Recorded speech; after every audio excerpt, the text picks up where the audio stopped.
ljudi, nije sve izgubljeno. Kako su se naši borili u ona vremena, borit ćemo se mi u ova. Život je borba, budućnost pripada nama, pobjednicima.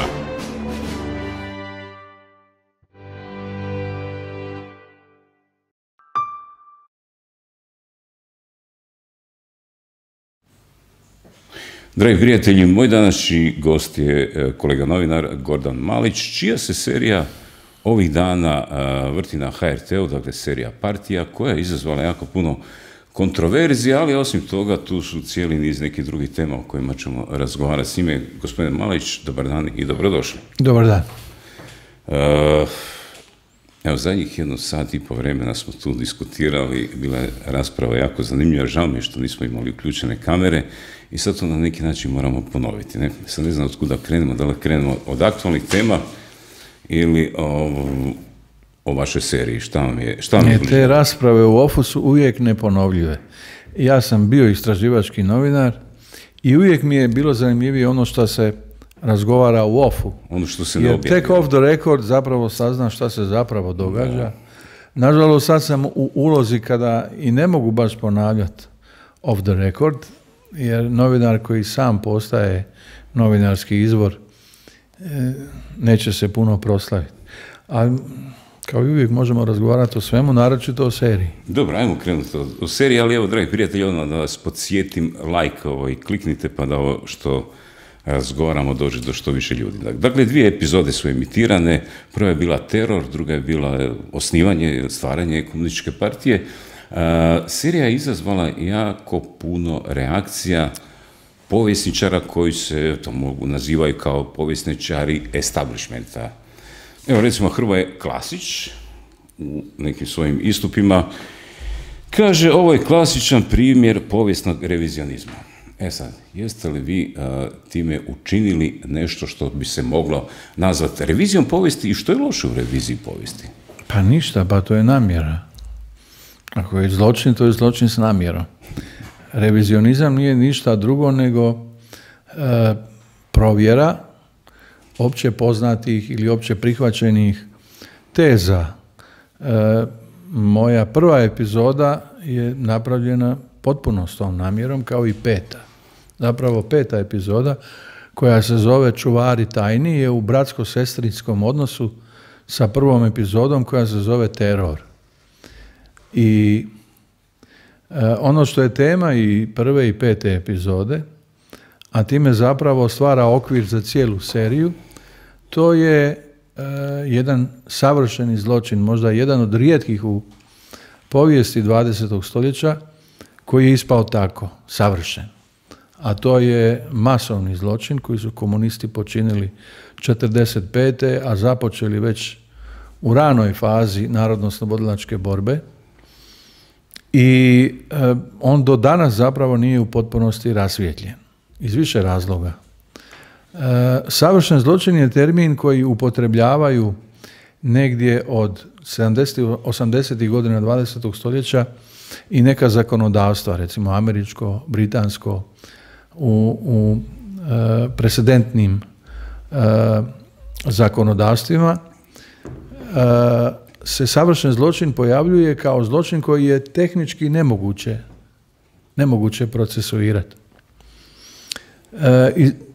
Iz nekoliko razloga. Možda je počinjen na način koji je tehnički nemoguće procesuirati. Možda su svjedoci umrli, pa ga je nemoguće dokazati. I postoji više tehničkih razloga zašto je on nerješiv. To se smatra u tim zakonodavstvima savršenim zločinom. Onaj koji je nerješiv, odnosno koji je tehnički nemoguće procesuirati. Međutim, u ovom slučaju, u slučaju naročito 1945. njenoj drugoj polovici, to je savršen zločin jer ga se tehnički ne može procesuirati zbog toga što ga se ne smije procesuirati. Zašto se ne smije? Pa zato što je zabranjeno. Ne samo procesuirati, nego i istraživati zločine iz 1945. Ne samo da je zabranjeno istraživati, procesuirati i istraživati te zločine, nego je 45 godina bilo zabranjeno i kažnjivo se uopće raspitivati o tim zločinima. Tako da imate primjere u Sloveniji, recimo, što sam saznao od članova slovenačke komisije za istraživanje poratnih zločina, bilo je nekoliko smrtnih kazni u vezi s tim. Neke osobe koje su ukazivali na postojanje masovnih grobnica su likvidirane, sudski, ali su likvidirane. Jedna od njih je bila trudnica. Postoji žena koja je bila u drugom stanju, koja je naišla na neke masovne grobnice. Jedna od njih je i Huda jama. Ona je znala za neke očito vidljive tragove masovnih zločina, pa je nakon nekoliko svojih izjava koje su bile nejavne, dakle u krugu svoje obitelji i prijatelja, privedena, optužena, procesuirana i streljana. Pod kojom optužnicom je trudnica. Bila suđena i osuđena? Zašto? Tad se u to vrijeme zakonodavstvo bavilo i takozvanim dezinformacijama, odnosno informacijama koje su protiv interesa partije i revolucije, odnosno Jugoslavije. Ona je po toj osnovi kao špijun, vrlo vjerojatno tako su u najvećem broju slučajeva glasile te optužnice, streljana. Znači trudna žena koja je spomenula Hudu jamu i neke moguće ostatke ljudi na tom mjestu je egzekutirana.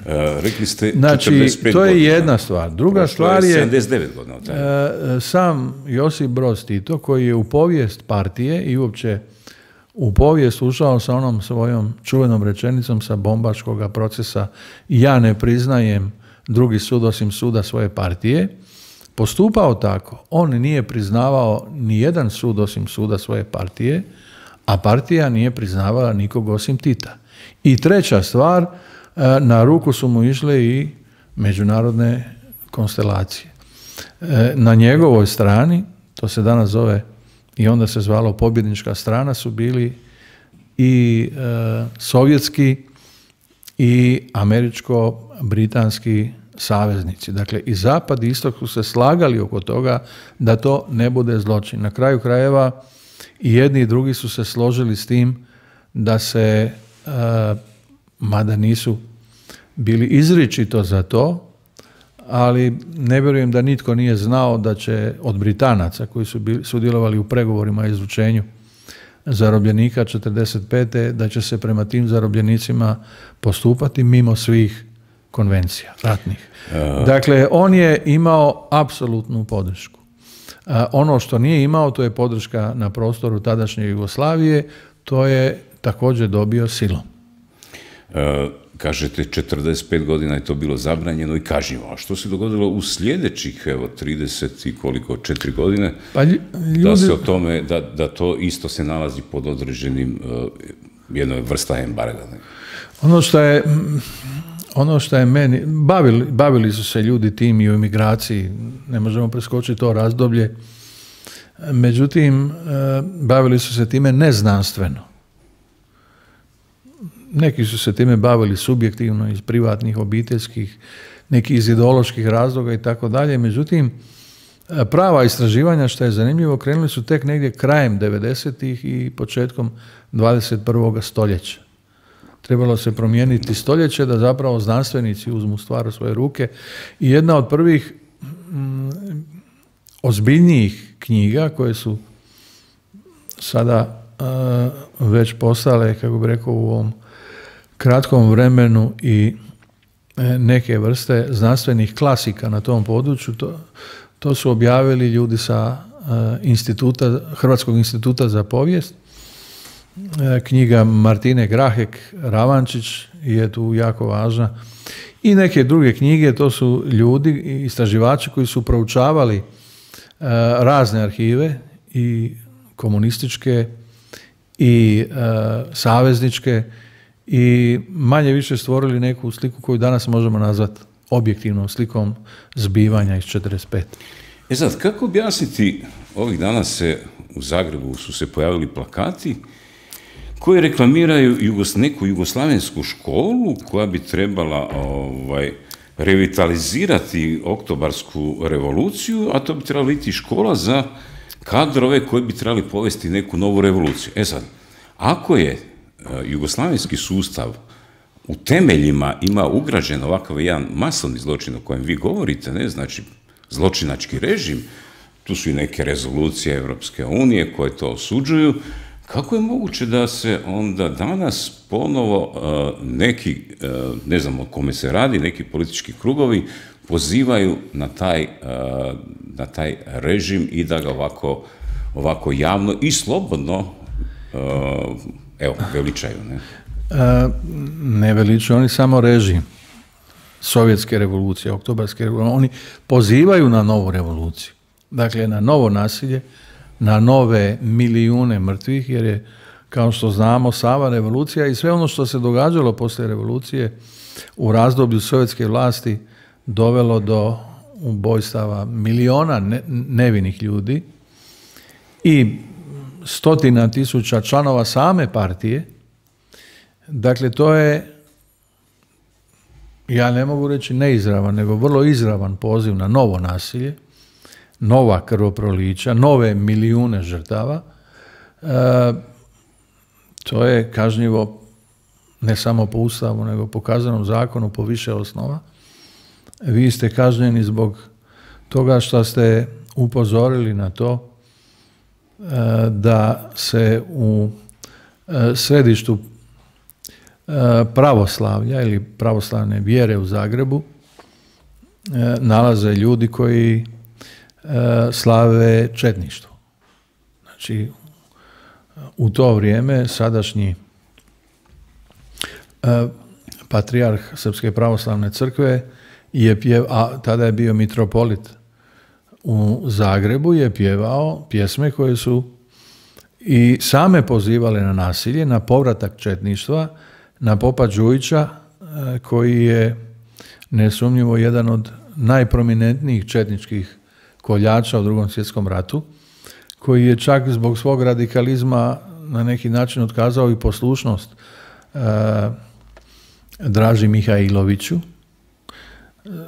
surađivao sa fašistima. Ta pjesma koja slavi popa Đujića je u svom tekstu i u ideji svog teksta pozivala na povratak četništva, na povratak srpskih teritorija na prostoru Hrvatske. Dakle, ona je, iz kojeg god tog kuta gledate, potpuno zločinačka. Čak da i eliminiramo četništvo kao zločinačku ideologiju i organizaciju, šta ne bi trebali, ali recimo da je to tako, ona je zločinačka po svojoj prirodi. Vi imate tadašnjeg mitropolita koji je tu pjesmu pjevao, on kaže da je samo otvarao usta, međutim, kogod zna kako izgledaju stihovi te pjesme, zna da ih je otvarao upravo onako kako pjesma pjeva. I još je rekao, što se jasno čuje u tom video snimku, da je to naša pjesma. Još jednom, ajmo onu našu. Onda je rekao još jednom, opleti i tako dalje.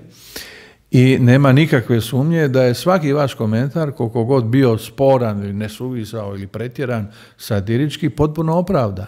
Vi ste jedan od rijetkih koji je to jasno izrazio.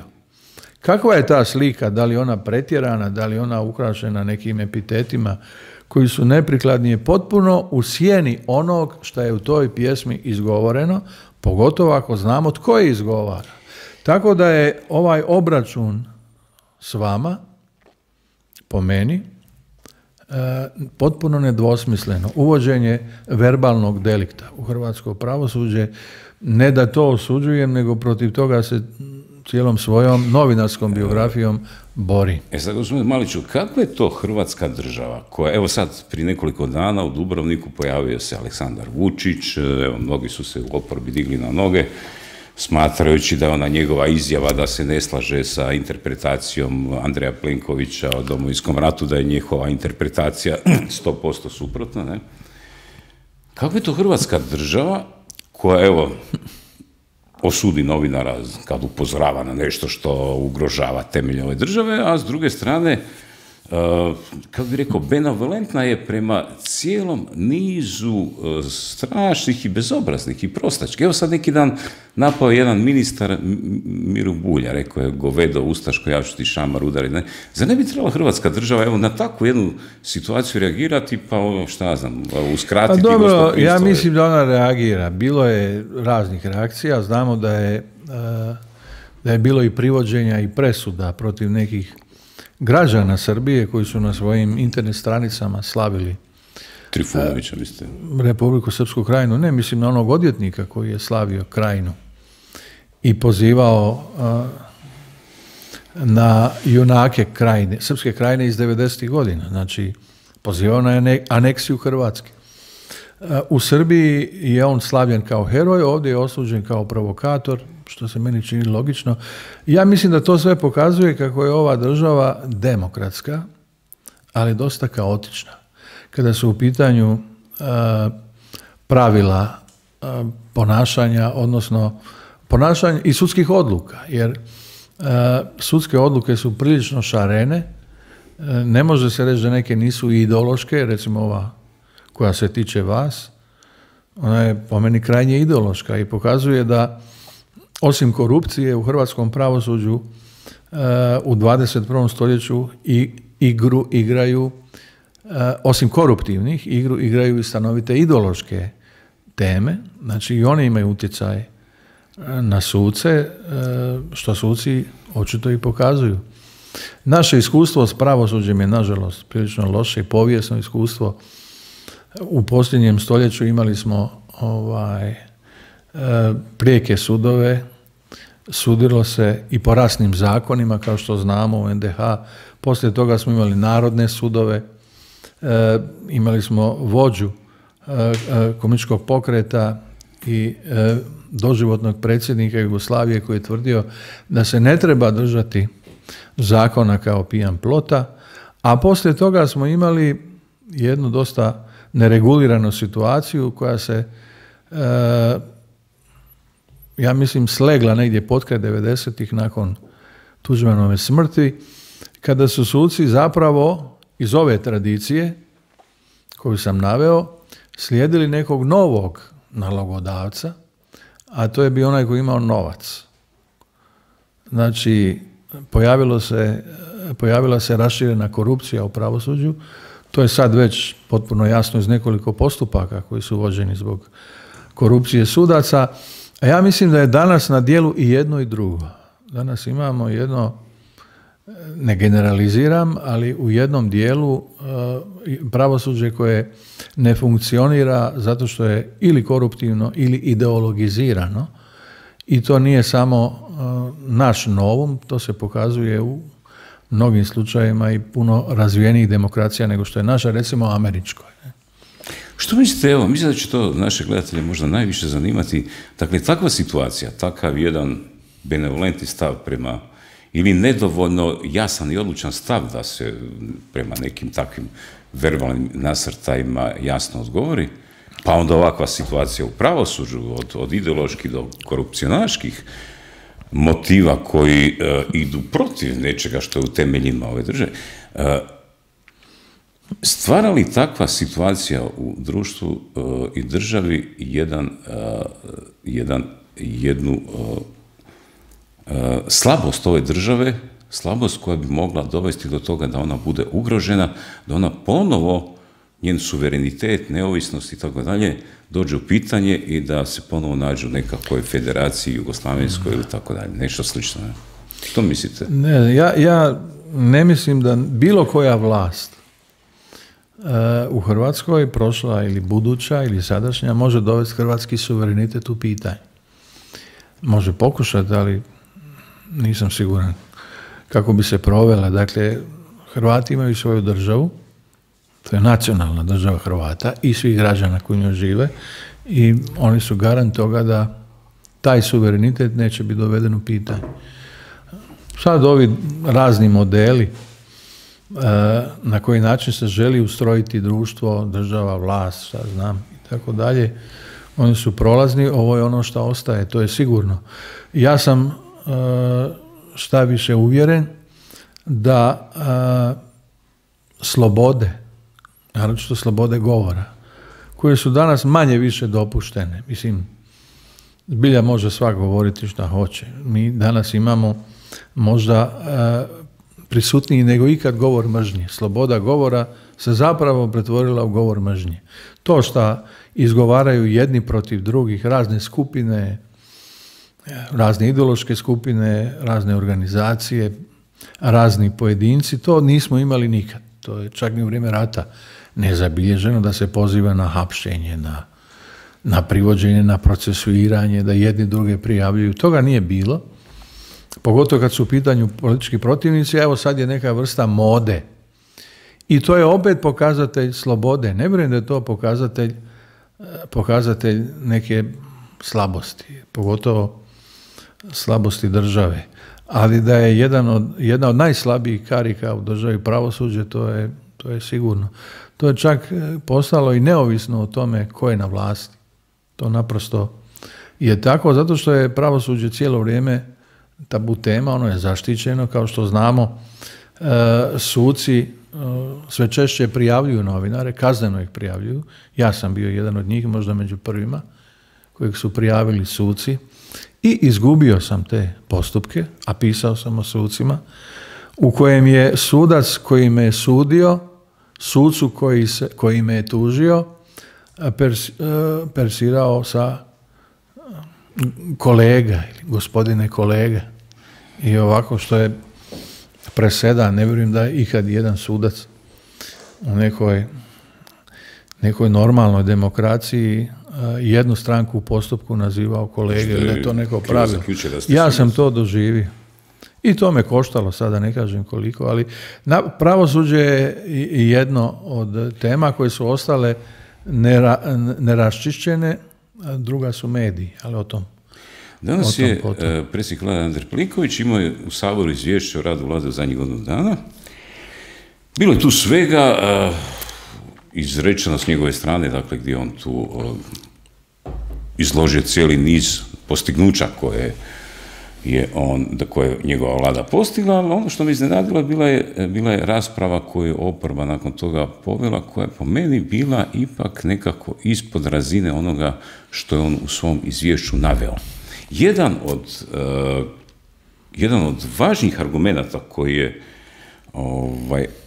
Plenković naveo bilo je, dakle, hoće li Hrvatska, vezano uz slanje hrvatskih časnika u Njemačku da obučavaju ukrajinske vojnike. To je sad vrlo aktualno pitanje kako će sada predsjednik Milanović se tome usprotivio i sad i na Saboru da dvotrećinska većina omogući da hrvatski časnici idu obučavati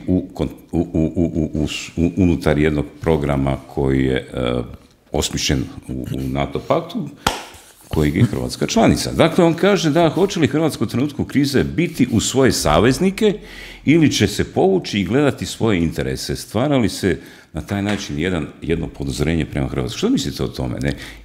Bi li Hrvatska sad, ako smo dio NATO pakta, Europske unije, dakle, jasno tu sada zauzeti poziciju ili još uvijek nešto tu koketirati i kalkulirati što se čini mi se od strane predsjednika države Zorana Milanovića pokušava instalirati? Ne, on ne koketira sa NATO-om i s Europom, on direktno koketira sa Moskvom.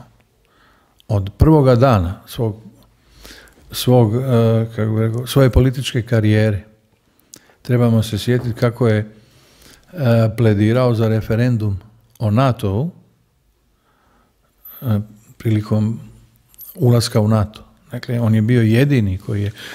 Ja nisam protiv referenduma za NATO, ja čak mislim da su savjetodavni referendumi dobra stvar za hrvatsku demokraciju, ali on sigurno nije bio taj demokrat.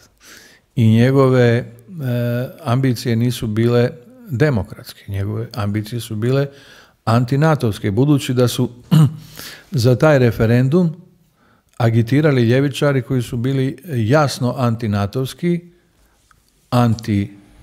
gotovo evropski bi rekao, a pogotovo antikapitalistički orijentirani. Znači, u vrijeme kada je on bio šef oporbe, on je uspio inicirati jednu akciju povodom prikupljanja potpisa za referendum o NATO-u, u kojoj su sudjelovali manje više ovi ljudi koji danas vidimo kao u pokretu Možemo. Ove koji vode Zagreb ili neke njima slične. Taj referendum nije uspio, ali on je jasno govorio i o njihovim namjerama i o Milanovićevim namjerama. Druga je takozvani Lex Perković, čija također namjera nije bila da on nešto ojača hrvatski suverenizam i tako dalje. Ono čega se on bojao je vrlo vjerojatno, mogu samo spekulirati, da na procesu u Berlinu, kojeg on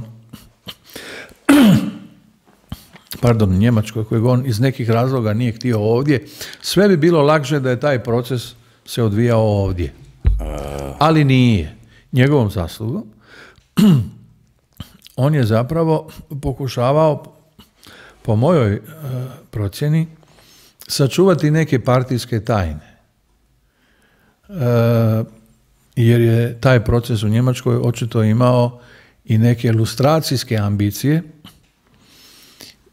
slagali se s tim ili ne slagali, ali on je imao, i to se vidi u čak obrazloženjima presude. Međutim, on je bio protiv toga i on je ustao protiv europskog uhidbenog naloga, protiv njemačkog pravosuđa, da ne govorim njemačke politike. Danas to sve može naravno okrenuti u svoju korist, reći ja sam bio suverenist, Angela Merkel je prodala Europu, ona je uvezla emigrante i svi oni izgovori koji dolaze post festum neke odluke, ali njegova odluka je, ja sam 100 i nešto posto uvjeren da je ona išla u ovom smjeru, sačuvajmo koliko se može i sve partijske tajne. Vi ste više puta o tome pisali, tu ovdje kod nas ste o tome govorili, o njegovim posebnim odnosima i tretmanima ljudi koji su predstavljali ruske naftne kompanije, čini mi se Rosneft da je bio u pitanju. On je, više puta sam govorio, ali sam slabo prenošen. Nije me se čulo. Oko nekih tema možeš govoriti koliko hoćeš, ali te slabo čuju ako raspoloženje javnosti nije tako. Nažalost, dok je on ovo što jest u javnosti, a to je jedina brana takozvanom svevlašću HDZ-a, jer se smatra da je zapravo jedini realan oponent ne HDZ-u, nego Andreju Plenkoviću kao šefu HDZ-a i premijeru, dotle se sve ove sporne njegove stvari ili osobine guraju u stranu. Dakle, ne zanima nas to šta je on govorio o drugim stvarima, nas samo zanima šta on misli o Plenkoviću u HDZ-u. I to je stvaranje jednog dualizma, jednog natjecanja koje je kao MMA, UFC, ne znam kako bi to nazvao, stvorilo dva navijačka pola oko njih dvojice i oko toga se sve vrti. A zapravo korijen ovih njegovih antinatovskih i antievropskih, antizapadnih, bez obzira koliko on tvrdio da je on bio u NATO-vim misijama i tako dalje, mi svi znamo šta je mislio o NATO-u kad je radio taj referendum o NATO-u, s kim ga je radio, kakva je bila pozadina toga i ova priča o Lex Perkoviću koja nas je koštala jedno vrijeme. Što je u pozadini takvog stava? Pozadina je jedan antizapadni, antizapadnjački, ja bih rekao i antidemokratski, možda i antikapitalistički, mada je on bio i poduzetnik, iako je oko toga velika magla, ali je bio poduzetnik kao neuspješan, pa se ponovo vratio sovjetskoj, odnosno ruskoj agitaciji. Na kraju krajeva nije isključena ni ova treća mogućnost, a to je da je bio nekim poslovnim vezama. To naravno ja ne mogu dokazati, ali mislim da sam dovoljno već govorio o tome. On je u svom premijerskom mandatu kao svoju, ako se ne varam, drugu ili treću inozemnu poslovnu delegaciju, znači delegaciju inozemnih poslovnjaka koju je primio ured premijera, njegov kabinet, primio je delegaciju Rosnjefta. Prva delegacija je bila delegacija IKEA i o tome sam nešto pričao. Jedna od njegovih glasnogovornica je bila u isto vrijeme i glasnogovornica IKEA, korporacije koja je u njegovom mandatu dobila neke prenamjene poslovnih zona ili neke usluge države koje su napravljene. To je na samom početku njegovog mandata. Znači, on je primio tu delegaciju i kasnije biznis IKEA krenuo u Hrvatskoj. O kakvim uslugama, kakvoj pomoći se radilo, ne znam, ali znam da je jedna od glasnogovornica njegovih u to vrijeme radila za IKEA-u. Druga ili treća poslovna delegacija koju je on primio iz inozemstva, vrlo rijetke su bile delegacije koje je on primao, nije recimo primio Gazprom. Došao je Gazprom sa predsjednikom uprave Millerom, njega je primio resorni ministar Ivan Vrdoljak. I kao što znamo, iz toga se izrodilo poslovno partnerstvo Gazproma PPD. I Vrdoljakovog kuma ili prijatelja, šta mu je već s PPD-om. Međutim, u novinama je izišla vijest, ne ta vijest, nego druga, da Milanović nije htio primiti Gazprom. Znači, nije izišla vijest o tome tko ih je primio, kako su razgovarali i kakav je bio rezultat tih razgovora, nego je izišla vijest o tome da ih Milanović nije primio, jer on kao eto ne prima Ruse, a onda se ne znam koliko mjeseci, možda manje od pola godine, dogodilo da je primio puno važniji, politički važniju delegaciju Rosnjefta, koji je državna firma, čiji je predsjednik uprave Igor Sečin, to manje više svi znaju, osobni Putinov prijatelj, možda njegov najvažniji čovjek u toj poslovnoj hijerarhiji ruskih oligarha, njemu svakako najbliži, a Sečinova desna ruka je, zanimljivo, Milanovićev rođak. Čovjek zadužen za sve operacije Rosnjefta izvan Rusije. On se zove Željko Runje. U međuvremenu mislim da je nakon sankcija koje su mu uvedene kao čovjeku od povjerenja ruskog režima, maknuo se s te funkcije, ne znam točno gdje je. Posljednje neke informacije su govorile da je za njega, za skidanje sankcija Željku Runji, intervenirao i sam Zoran Milanović, dakle rođak je Rodjaku, radio neke usluge. Da li on to sve naplatio ili nije, to je u zoni spekuliranja, ali razlog zašto je pozvao Sečina, ja sam o tome javno govorio, je mogao biti samo kupovina INE.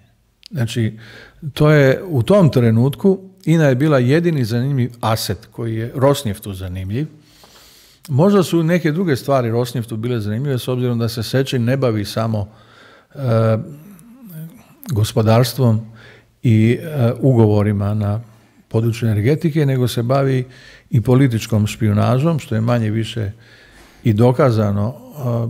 Ako ste gledali čuveni HBO dokumentarac Agenti kaosa, koji govori o dolasku Trumpa na vlast, Igor Sečin je jedan od glavnih aktera u dolasku Trumpa na vlast. On je onaj koji mu osigurava mrežu različitih dojavljivača ili suportera koji ga opskrbljuju podacima čak i o suprotnoj strani, o Hillary Clinton.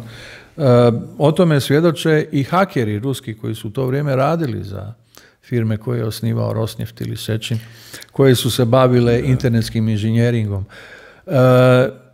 Ja sam gotovo uvjeren, ali naravno ne mogu biti potpuno uvjeren, da je Sečin u toj ulozi bio gost kod premijera tadašnjeg Milanovića, jer nisu uspjeli kupiti INA-u.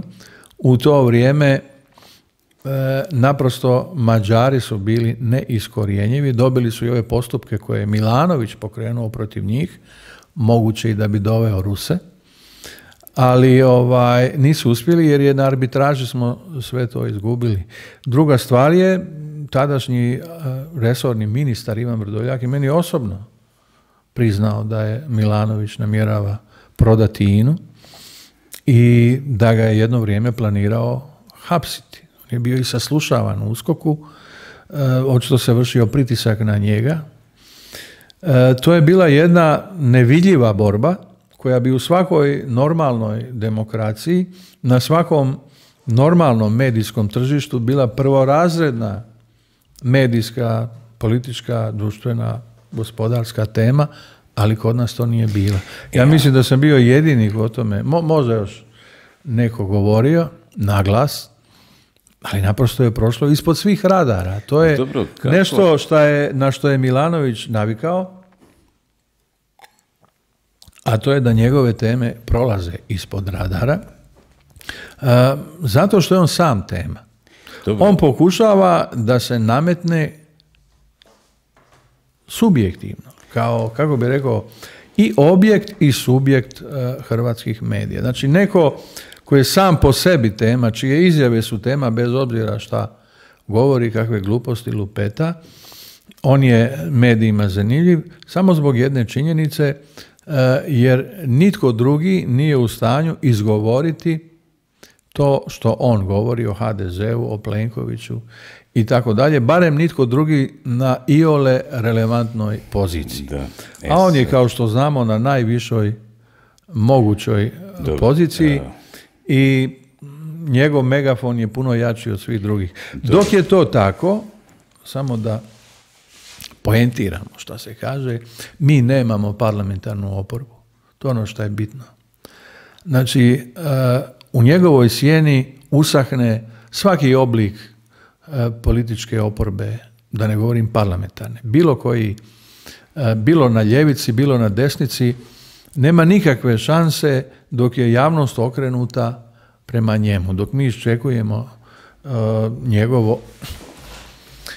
njegovo ukazivanje, sve drugo je u drugom planu. On je čak uspio na neki način potpuno u jedan ropsko podređeni položaj postaviti svoju bivšu stranku. Stanite tu, sad puno toga izašlo van, a moram sada usmjeriti. Dakle, ovih dana i predsjednik vlade, a osobito ministar vanjskih poslova, govorili su kako je Zoran Milanović, predsjednik države, ruski igrač, da on radi izravno za nekakve ruske tajne službe. Ja mislim da... Čekajte. Pitali su, predsjednik Plenković je tu bio možda malo suzdržaniji, ali predsjednik, odnosno ministar vanjskih poslova Grlić Radman je tu bio vrlo izravan. Sinoć su ga novinari pitali, jer Ranko Ostojić, šef, čini mi se, saborskog odbora za sigurnosne pitanja, je odlučio to staviti na dnevni red, da su tvrdili, da vide koji su to dokazi, ne? Pitali su ministra vanjskih poslova Grlića Radmana, imate li vi dokaze? I on je tu reterirao, a znate, pa to je izvađeno iz konteksta i tako dalje.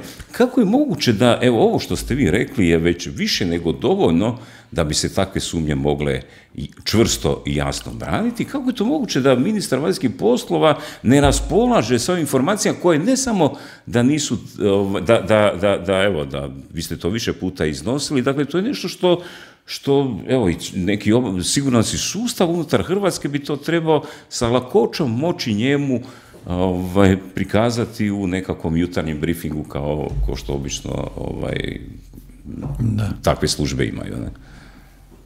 Kako to razumjeti? Da oni nemaju informacije ovakve. Ne? Ja ne znam kako to objasniti, osim ili da zbilja ne kontroliraju sustav koji to može provjeriti.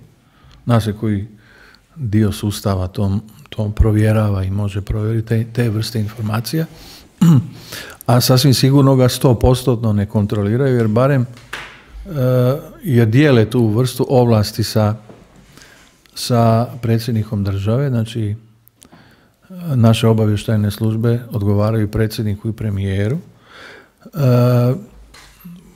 Kao što znamo, predsjednik prilično upravlja i sa vojno-obavještajnim sustavom, naravno i sa pravosuđem, jer kao što vidimo on se plete u sve ima direktne ingerencije nad službama, tajnim službama, obavještajnim službama, nad vojskom i nad pravosuđem, a i ove druge posredne koje pokušava ostvariti cijelo vrijeme svog mandata na Pantovčaku. Ali mislim, znači, on je čovjek koji pokušava ovladati izađu te svim. informacije, ne? Ma, to vam ništa ne vrijedi ako to nema niko. Pa, mislim, ne mogu ja prisluškivati Milanovića. Ne mogu ja ulaziti u njegovu... primao neke ljude. Njegove laži se inače primaju zdravo za gotovo. To je jedna vrsta problema. Evo, navest ću jedan primjer. Da preskočimo ovo što sam ja govorio.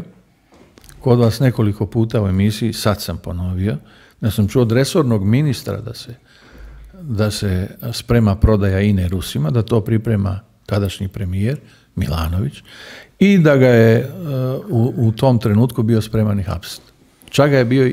Čak je bio i priveden u USKOK, odnosno pozvan na saslušanje ministar gospodarstva Ivan Vrdoljak. Da ne ponavljam ponovo tu priču, sve sam to već objavio. Pa ispalo da je zabuna oko krivog... Ispalo je da je zabuna, a puštali su mu njegove razgovore. Satima su mu puštali njegove razgovore. Niko nije provjeravao, nikoga nije ništa ni pitao. Do danas ga nijedan novinar nije pitao, dobro, je li taj Malić nešto lupeta, šta je iza toga? Zašto ste privedeni? Jeste li greškom da ministar i koalicijski partner vladajuće stranke bude pozvan u USKOK i tamo saslušavan satima? To je, kad ste to vidjeli u bilo kojoj od vlada? Je li to ikad bio slučaj? Čak i u vrijeme ratnih vlada to nikad nije bio slučaj. Ali pojavio se čovjek, tadašnji premijer, današnji predsjednik, kada je to postalo normalno. I jednako tako postalo je normalno da u kampanji lažeš o stvari koje nisu nebitne. On je, recimo, kad je otkriveno da je postao član Saveza komunista 1985. u vojsci, u JNA, u Beogradu, kao gardist u gardijskoj brigadi, nasljednici prve proletarske brigade, Titovoj gardijskoj brigadi, objavljeni su dokumenti prvo na internetu, a onda i u nekim novinama, koji potvrđuju da je on potpisao zahtjev za primanjem u članstvo Saveza komunista, da je obavio informativni razgovor sa pripadnikom KOS-a, vojne obavještajne službe, koji su tada obavljali te razgovore. 85. godina, inače ključna godina za rad KOS-a, jer je te godine dobio nalog da svoje djelatnosti proširi i izvan kasarni. Znači da obrađuje i civile. I to je bila jedna vrsta pripreme za ono što će se događati početkom 90-ih. On je obavio razgovor u kojem je izrazio želju da postane član Saveza komunista. Kao razlog tome naveo je obiteljsku biografiju, da ne kažem anamnezu. Svi su mi u partiji, pa bi i ja, znate, mi smo iz tih krajeva, partizanskih i tako dalje. A onda dalje u razgovoru sa oficirom KOS-a u detalje, što je jako važno i niko na to nije obratio pažnju, objašnjava razloge ulaska baš u to vrijeme, 85.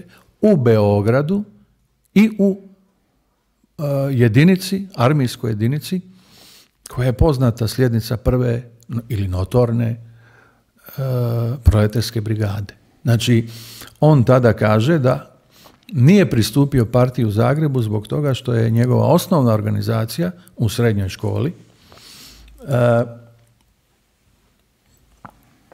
loše funkcionirala. Znači, on u Beogradu, pred oficirom KOS-a, druka svoje kolege iz srednje škole. Pročitajte šta je on tamo izgovorio. Znači, on kaže da oni su loše funkcionirali, to je sve jedan kaos, kao što i sad govori, to sve ništa ne valja, to je sve bez veze, a takvo je stanje, nastavlja, i u ostalim organizacijama Saveza komunista u Zagrebu. Pazite ovo, znači čovjek koji iz srednje škole dolazi u vojsku i on se tamo prijavljuje za članstvo u partiji. Ulazi na način da cinka svoju osnovnu organizaciju, iako još uvijek nije njen član, u srednjoj školi, a odmah automatski i kompletnu zagrebačku organizaciju. I da ga taj SDP kao sljednica Saveza komunista ne izbaci iz svog članstva. Pa ako ništa, zaslužio je da kao druker, koji kosu druka svoje kolege u Zagrebu, dobije nogu, pedalu iz te partije. Međutim, ne. Siguran sam da je Račan pročitao njegov dosje, a njegov dosje, nota bene, za koji on tvrdio da je lažan, da je falsificiran, da je napravljen u sprezi Aleksandra Vučića i HDZ-a, odnosno ne znam koga je spominje, Milijana Brkića, kao HDZ i Vučić su to nešto dogovorili, pa su izmislili moj dosje. On je dosje iz državnog arhiva, to je SDP-ov dosje. To je dosje, to su osobni dosjeji, osobne karakteristike članova SDP-a, koje je u kutijama i registrima SDP u vrijeme Ivice Račana dostavio državnom arhivu. Službeni dosje. Dakle, nema nikakve zabune od kud to dolazi, to je potvrdio državni arhiv. On je bio član Saveza komunista, on je ušao na ovaj način na koji sam vam rekao, u trenutku i na mjestu u kojem smo, koje smo sad spomenuli, dakle u Beogradu, u gardijskoj brigadi, rekao ono što je rekao, drukao je kolege u Zagrebu, prijatelje, školske kolege, profesore, šta znam na koga je sve mislio, i tako je ušao u Savez komunista. On je to i danas. I a zar nije cijela njegova biografija, taj ukupni politički portret, kada gledate, zar nije zbir svega toga? Zar on nema neke dosije? Pa ne, nego skuplja stalno neke cvebe, neke informacije, neke tračeve. O svakome zna nešto, nema uopće problema, bila istina, bila laž, da to javno izgovori. A sve što se o njemu kaže, uključujući i ovo, stani, pa lagao si u kampanji. Zašto si lagao? Ajde da nam objasni prvo zašto si tvrdio da je to dosje koji je napisao Vučić. Pa ne, to je partijski dosje. To je dostavio tvoj šef, onaj koji te doveo u SDP. Zašto lažeš? Drugo, zašto si cinkao drugove? Zašto ga to drugovi ne pitaju? Pa stani. Pa mi smo mislili da si ti ozbiljniji čovjek, a ne da ulaziš u partiju tako što drukaš drugove iz partije. Dakle, ništa od toga nije napravljeno. Ja bih rekao da je on, osim što je dijete političkih i društvenih okolnosti i dijete sreće, naprosto neko ko se prilično dobro razumije u to kako funkcionira javno mnijenje u Hrvatskoj, i to je manje više jedino što on pouzdano zna. Ovo sve drugo mislim da se ne razumije ništa. Njegov nam je mandat kao premijera najneuspješnijeg u povijesti neovisne Hrvatske puno toga otkrio, ali oko ovog se dosta potrudi. S obzirom da ste najmanje godinu dana intenzivno proučavali djelovanje komunističke partije na prostorima Jugoslavije, Hrvatske i Srbije i tako dalje, je li taj način djelovanja o kojem sada opisujete Milanovića nešto što je bio način, model ponašanja partije kroz to razdoblje, ili to neka iznimka? Prva stvar je, ja bih rekao, to je kombinacija, to je zapravo, ako bi to nazvao udbašenjem, pogriješio bi. To je zapravo partijski rukopis. U knjigama komunističkih disidenata, čak disidenata u, recimo, ranoj fazi jugoslavenskog komunizma, predratnim disidentima kao što su Ante Ciliga, Živojin Pavlović, pa čak i sam Krleža, vi vidite jednu generalnu paranoju, jedan osjećaj ugroženosti. Ne kažem da nije bila, ta ugroženost nije imala, da je bila neosnovana. Ona je bila i osnovana, kao i svaka teroristička organizacija, i ona je bila progonjena. Svaka organizacija koja ruši neku državu, ona je u to vrijeme rušila monarhiju i sustav, bila je progonjena. Međutim, kroz tu progonjenost razvila je jednu vrstu paranoje, potrage za neprijateljima. I ta potraga za neprijateljima unutar partije i izvan partije više nije imala čak ni ideološki karakter, nego je postala jedna vrsta partijske rutine.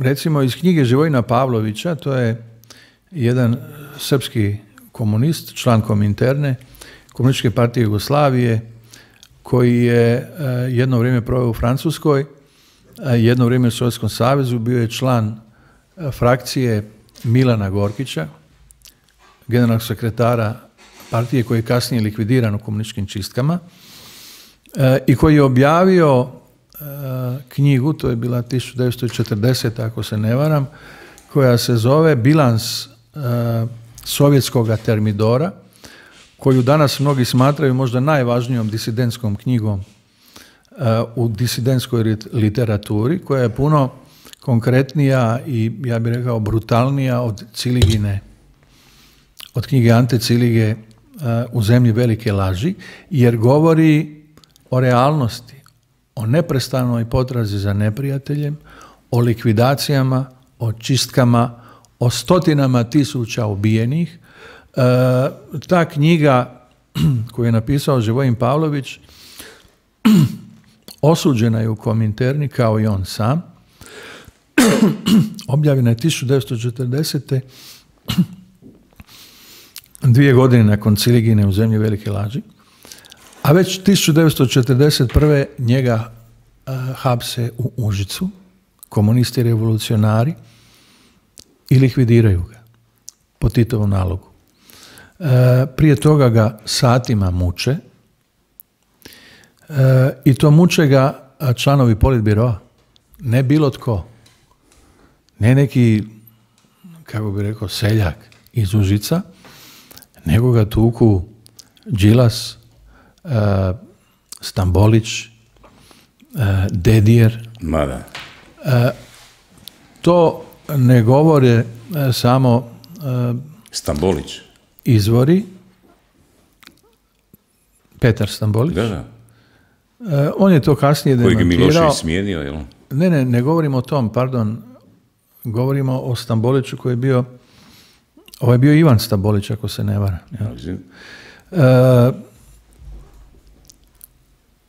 Nego to tvrdi sam Dželat, znači osoba koja je ubila Živojina Pavlovića. On je dao jedan veliki iskaz, jedno veliko priznanje Slobodanu Gavriloviću, izdavaču knjige Živojina Pavlovića, Bilans sovjetskog termidora. Ta je knjiga objavljena negdje krajem 90. godina. Slobodan Gavrilović je inače bio suradnik srpskog premijera Đinđića, bio potpredsjednik vlade. On je sociolog, ali se bavi i poviješću, i on je jedan od rijetkih ljudi koji su pročitali tu knjigu, koja je inače bila zabranjena i spaljena, pa ju je reprintao, objavio, a nedugo nakon što je objavio tu knjigu Živojina Pavlovića, on je dobio informaciju i njegovom Dželatu i osobi koja ga ubila, pa se s njim sastao u Srbiji, u nekom selu kod Užica, ako se ne varam, i objavio je knjigu koja se zove Dželat, u kojem imate priznanje čovjeka koji je ubio Živojina Pavlovića i ubijao je mnoge druge u ime partije. Znači, čovjek koji je napisao prvu stvarnu verziju ili sovjetske vlasti, odnosno sovjetskih čistki, prvu pravu priču o Kominterni i koji spominje 100.000 mrtvih, između ostalog i svog prijatelja Gorkića i mnoge druge članove partije i Kominterne s područja Jugoslavije, osudio je Staljin kao i Tito, a ubio ga je Tito. To je bila sudbina ljudi koji su progovorili o istini. Partija jako puno pazi da se o istini ništa ne sazna. Pa pogledajte kako se zove Ciligina knjiga. Objavljena koliko godina prije, zove se U zemlji velike laži. Znači, Rusija je, odnosno cijeli taj sovjetski sistem, jedna velika laž. On je čovjek koji je iz Rusije pobjegao, bio je 5 godina u zatvoru, od cijelih govori, od 30. do 35. Sudjelovao je u nekoliko revolucija i čim je dobio priliku, objavio je knjigu o tome, jednu od knjiga o tome. Živojin Pavlović nije imao njegovu sreću da se provuče kroz sve te zatvore i tako dalje, nego je likvidiran na samom početku rata od politbiroa, od vrha partije. Znači, partija neprekidno je u potrazi za neprijateljima i u vlastitim redovima i čuva ono što je istina, čuva istinu za sebe. Je li ta potraga za neprijateljima u kontinuitetu do današnjeg vremena? Pa recimo, je li to slučajno ili dio tog kontinuiteta, Hrvoje Klasić, kojeg smo već spomenuli, evo sad nekoliko njegovih primjedbi na vaš serijal. Za teror o kojem vi govorite u prvoj epizodi, koji je likvidirao jedan ogroman broj ljudi, Hrvata, Srba, Slovenaca, pretežito Hrvata nakon 45. i dalje, kaže, taj teror osuđuje, ali on je bio opravdan, kaže Klasić. Sad nabraja da ima tu razloga, jer su ti ljudi bili spremni oružano se boriti protiv novo uspostavljene Jugoslavije. Onda otvara pitanje šta je Franjo Tuđman radio u toj partiji, šta bi današnji njegovi podupiratelji, pobornici o tome rekli. I onda, zanimljiva ta jedna misla njegova, kaže, zašto su ljudi išli u partizane? Postavlja pitanje, daje odgovor, partizani, kaže Klasić, su organizirali vlast da te paze i na prehranu, i na zdravstvo, i na međuljudske odnose. Sad ja sam tu cijeli niz raznih svjedočanstava imao prilike čitati o tome kako je izgledalo pa svi su pazili na higijenu i na zdravstvo su svi pazili. Da, to je, čak se i majmuni u čoporima međusobno čiste od ušiju. To su takve djetinjaste gluposti. Sve u zaštitu onog što je zapravo istina o partiji. Mislim, članovi partije u njenoj radnoj fazi su bili i pravaši. O tome javnost ne zna puno. Kod nas ima nekoliko autora, povjesničara koji su tome pisali. Stjepan Matković, recimo, dobar poznavatelj pravaštva. On govori u mom serijalu. Vladimir Čopić, jedan od važnih ljudi Kominterne, koji je bio zapovjednik internacionalne brigade u Španjolskom građanskom ratu. Između ostalog, bio je najviše rangirani Jugoslaven među španjolskim borcima. Zapovjedao je i bio je zapovjednik i George Orwellu i Ernestu Hemingwayu. Hemingway navodno nije imao dobro mišljenje o Vladimiru Čopiću, ali on je bio mladi pravaš. Zanimljivo, dolazi iz obitelji iz miješanog braka. Otac Srbin, zvonar, ako se ne varam, u pravoslavnoj crkvi, majka Hrvatica. On se opredjeljivao kao Hrvat. Bio je član pravaške mladeži. Dugo nakon što je bio član Kominterne, ostao je u kontaktu sa Isom Kršnjavijem, postoji korespondencija s njim iz tog vremena. Bio je jedno vrijeme na studiju u Zagrebu, na studiju prava, prijatelj sa Milom Budakom. Uspio ga je Krleža nagovoriti, dakle Milu Budaka, da pravno zastupa revolucionara Vladimira Čopića u postupku kojeg je protiv Čopića vodilo jugoslavensko pravosuđe zbog rušenja države i monarhije. Dakle, Budak je zastupao jednog komunistu kojeg je znao od prije iz studentskih klupa. Dakle, ta veza komunističko-pravaška je postojala sve dok ne znam kako bi to najjezgrovitije rekao, sve dok se gazde ili oni koji su upravljali jednom i drugom organizacijom, kasnije pravaška postala ustaška, a Kominterna komunistička, nisu odlučili da međusobno zarate. 22.6. Dakle, do tada su oni radili na istoj stvari, a to je bilo rušenje Jugoslavije, rušenje monarhije. Donosite jednu zanimljivu informaciju o stradanju Roma, upravo od strane partije za vrijeme Drugog svjetskog rata. Opisujete jedan detalj, recimo u Sloveniji, gdje su Romi bili od strane partizana osumnjičeni kao doušnici ustaša, domobrani i tako dalje, pa su iz tog razloga likvidirali. To je ovako jedna kad se govori o stradanju Roma, nikad se kao uzrok ne navode partizani. Romi su stradali po cijeloj Jugoslaviji, tadašnjoj, odnosno u NDH i u Srbiji, na okupiranim područjima, i u Sloveniji. U NDH su temeljito očišćeni Romi koji nisu bili muslimanske vjeroispovijesti, vrlo malo je bilo katolika po popisu.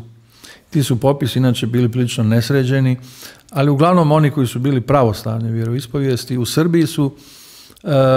Srbiji su nastradali Romi koji su bili nomadi, koji nisu imali, slično su prolazili recimo i u Sovjetskom savezu.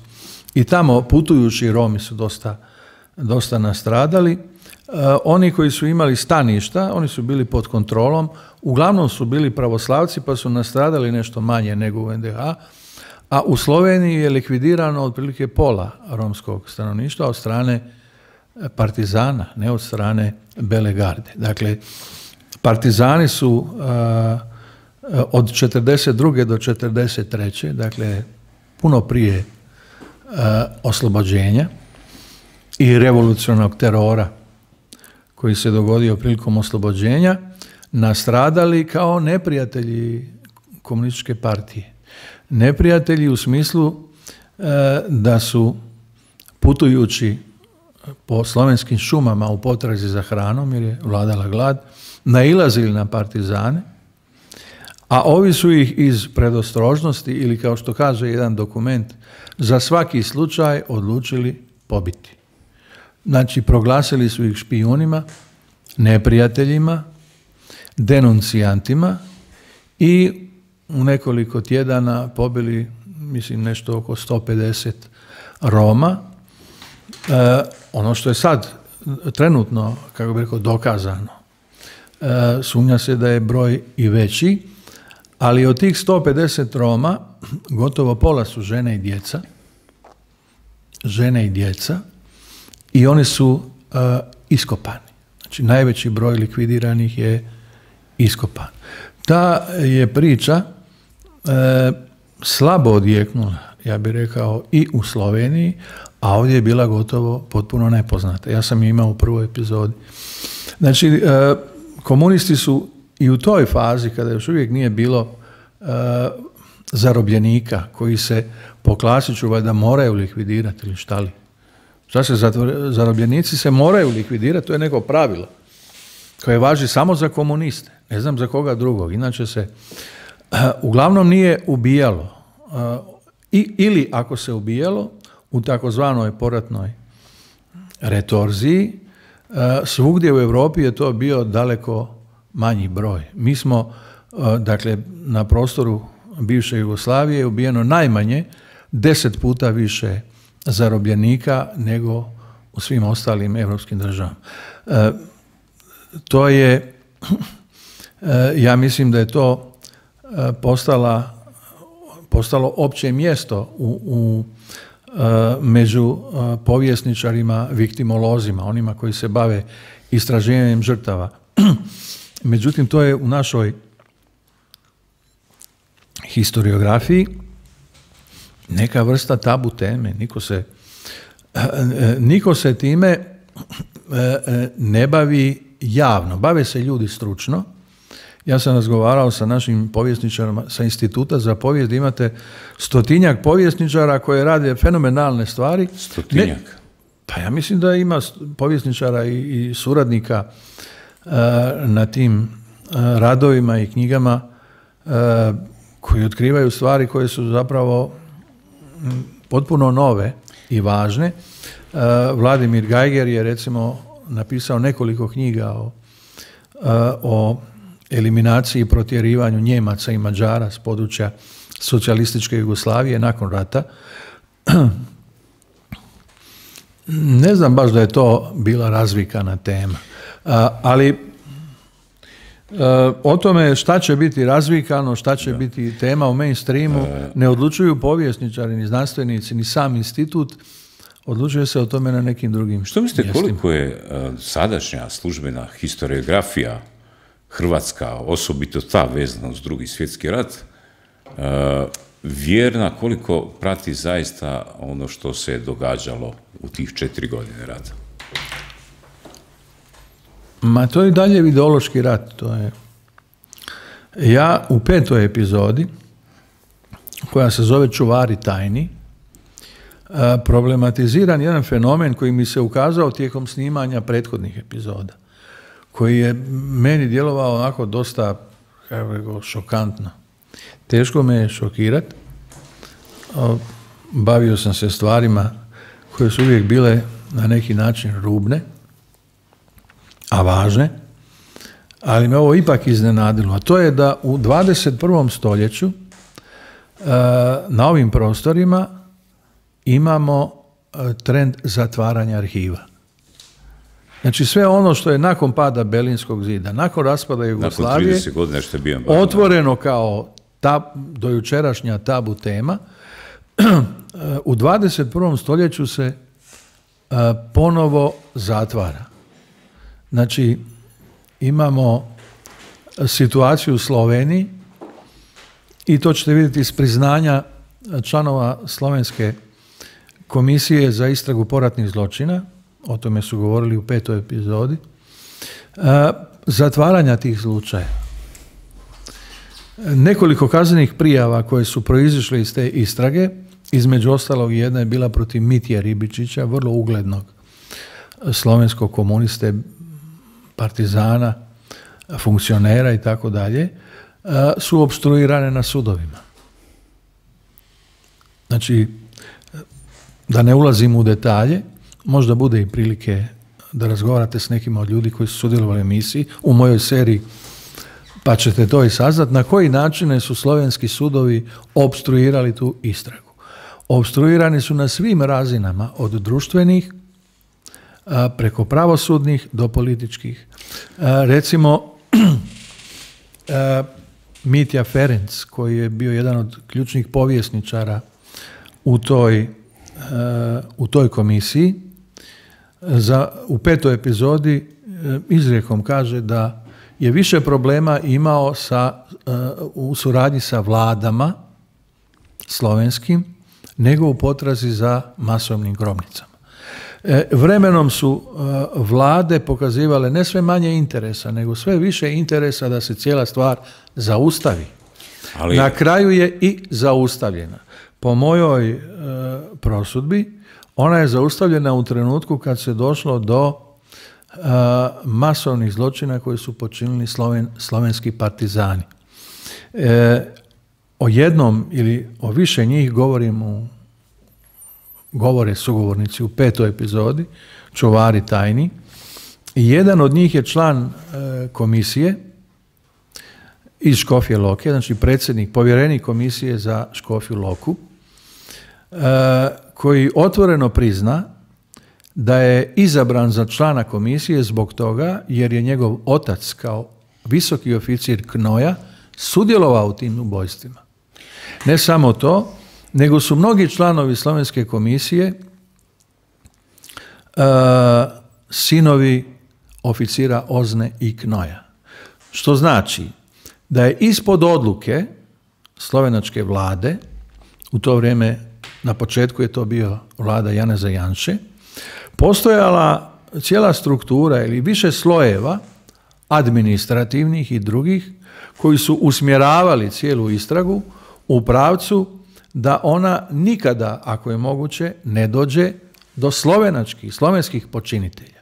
U redu je dok su to bili Srbi, a i bili su uglavnom, brigade i postrojbe Knoja i Ozne iz istočne Bosne, su uglavnom činili Srbi, ali kad se došlo do Slovenaca, to se moralo zaustaviti. Kao što znamo, Oslobodilna fronta je bila začetnik slovenske države. Ona je, osim što je komunistička i u navodnicima osloboditeljska, ona je i državotvorna u Sloveniji. Tako da možda tu leže korijeni tolikog otpora prema istraživanjima. Ono do čega se došlo u zadnjim istraživanjima je, između ostalog, i stravična priča o ubojstvu više stotina djece, ustaških administratora, članova ustaške administracije.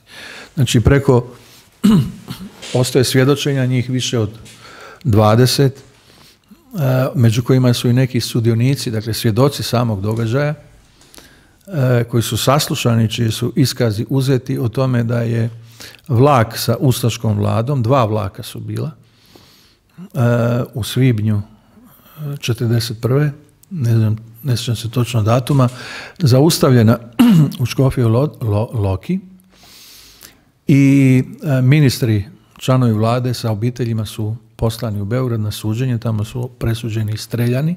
Njihova djeca su puštena i mahom su završili u emigraciji. Međutim, članovi ustaške administracije koji su došli drugim vlakom, nije bilo tipkačica, prevoditelja, vozača i tako dalje, 100-tinjak obitelji, otprilike nešto više od 400, možda 500 ljudi, je likvidirano i djeca su pobijena. I otprilike se znaju i lokacije, mjesta na kojima su vjerovatno zakopana. I ja sam razgovarao s članom komisije koji mi je priznao da je de facto nemoguće u toj istrazi. To je za mene bilo jedno od najstrašnijih svjedočanstava. On je čovjek kome je njegov vlastiti otac sudjelovao u ubojstvima i pred kraj života mu je priznao ta ubojstva i na neki način ga obvezao da o njima govori. Dakle, on je jedan od rijetkih koji je govorio potpuno istinu. I ja mislim da činjenica da se istraga zatvorila upravo na tim temama govori o tome da čak ni Slovenija, koja je u jednom trenutku djelovala možda najliberalnije, najdemokratskije, najmanje opterećena ovim ideološkim kontekstom, zapravo ispod površine možda posve drugačija od onog šta mi o njoj mislimo.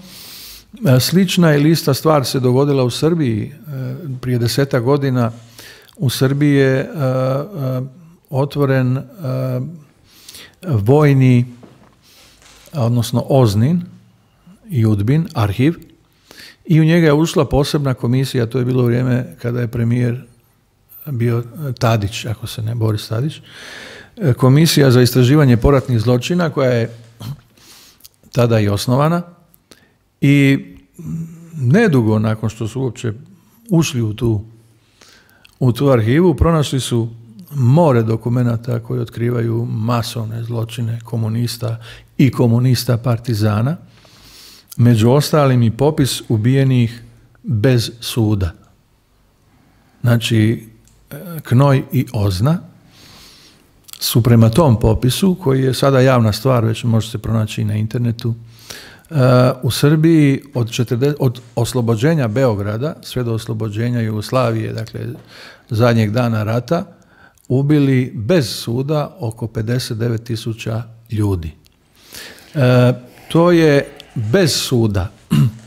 Sa sudom bi to bio nešto veći broj, ali sama činjenica da su upisivali imena ljudi koji su ubili bez suda govori o tome koliko su bili uvjereni da će dobiti izbore koji tek dolaze i koliko su bili uvjereni da će dugo ostati na vlasti.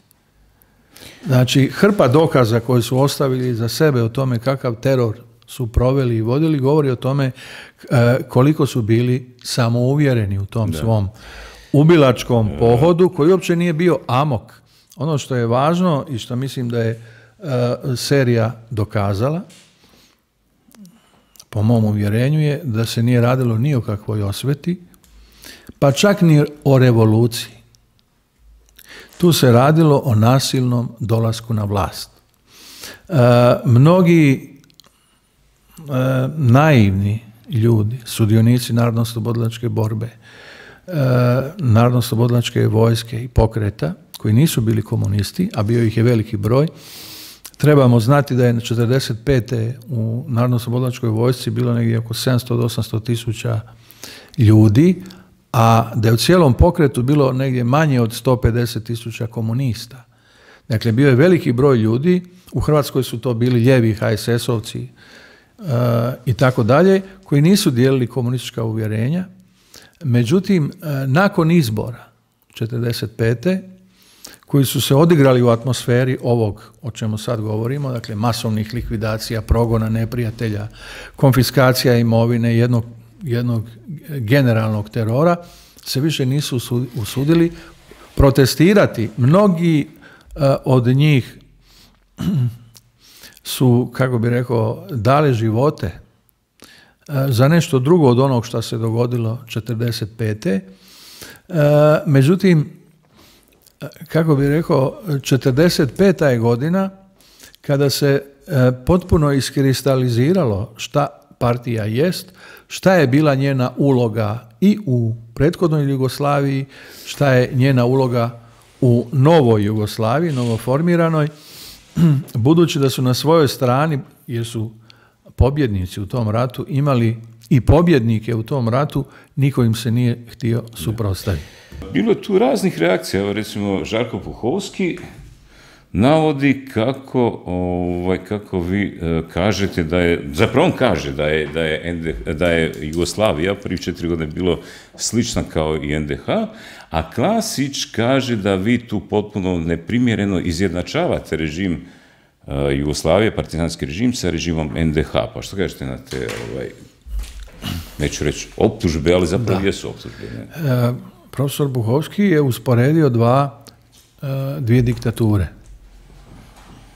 Dakle, radilo se o jednoj nacifašističkoj diktaturi i jednoj sovjetsko-komunističkoj, kasnije komunističko-socijalističkoj, ali to su bile dvije diktature od kojih su obje činile masovne zločine, zatvarale ljude po logorima i zatvorima. Mislim da je besmisleno dokazivati tko iza njih stoji. U seriji se jasno kaže da iza ustaškog pokreta stoji Mussolini, a iza komunističkog stoji sam Staljin. Prema tome, to čak nisu bile ni naše diktature. Barem to jedno razdoblje od možda 10 godina. Dakle, one su usporedive, nisu iste, niko ih ne izjednačava, pa nisu jednaki ni fašizam ni nacizam.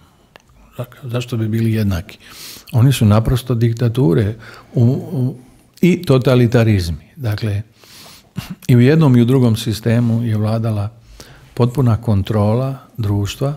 O politici da ne govorimo, zabranjene su druge stranke i ustaški pokret i komunizam nisu dopuštali nikakvu konkurenciju, čak ustaški pokret je branio i rad HSP-a, dakle ustaški pokret je pravaške stranke.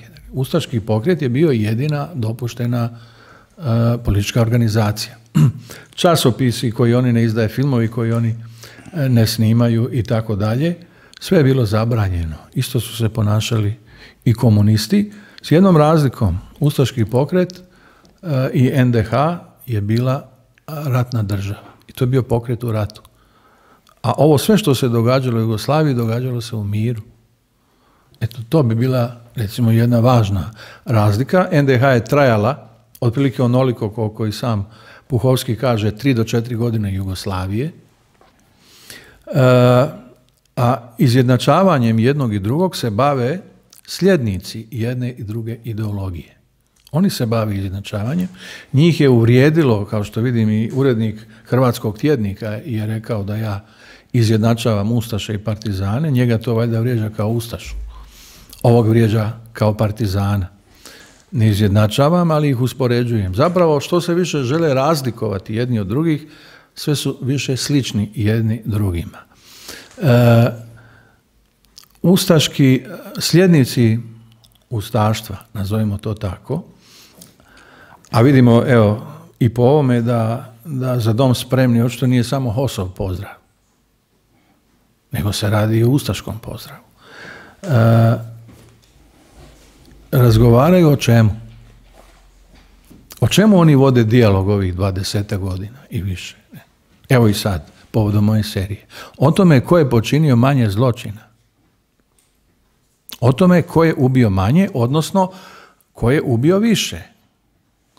I mi smo, kada su u pitanju te teme na javnoj sceni, pa i u mainstreamu, zarobljeni tim narativom koji je zločinački. Koga briga? Koliko je ko ubio ako su u pitanju masovne ubojice? Dakle, o tim režimima, o toj ideologiji u startu se može razgovarati bez ikakvih simpatija. Međutim, mi vidimo u kritikama ove serije da jedni simpatiziraju jednu, drugi drugu stranu i naravno svako vuče na svoje i ono što oni žele je šta? Da se Hrvatska vrati na 41. ili na 45.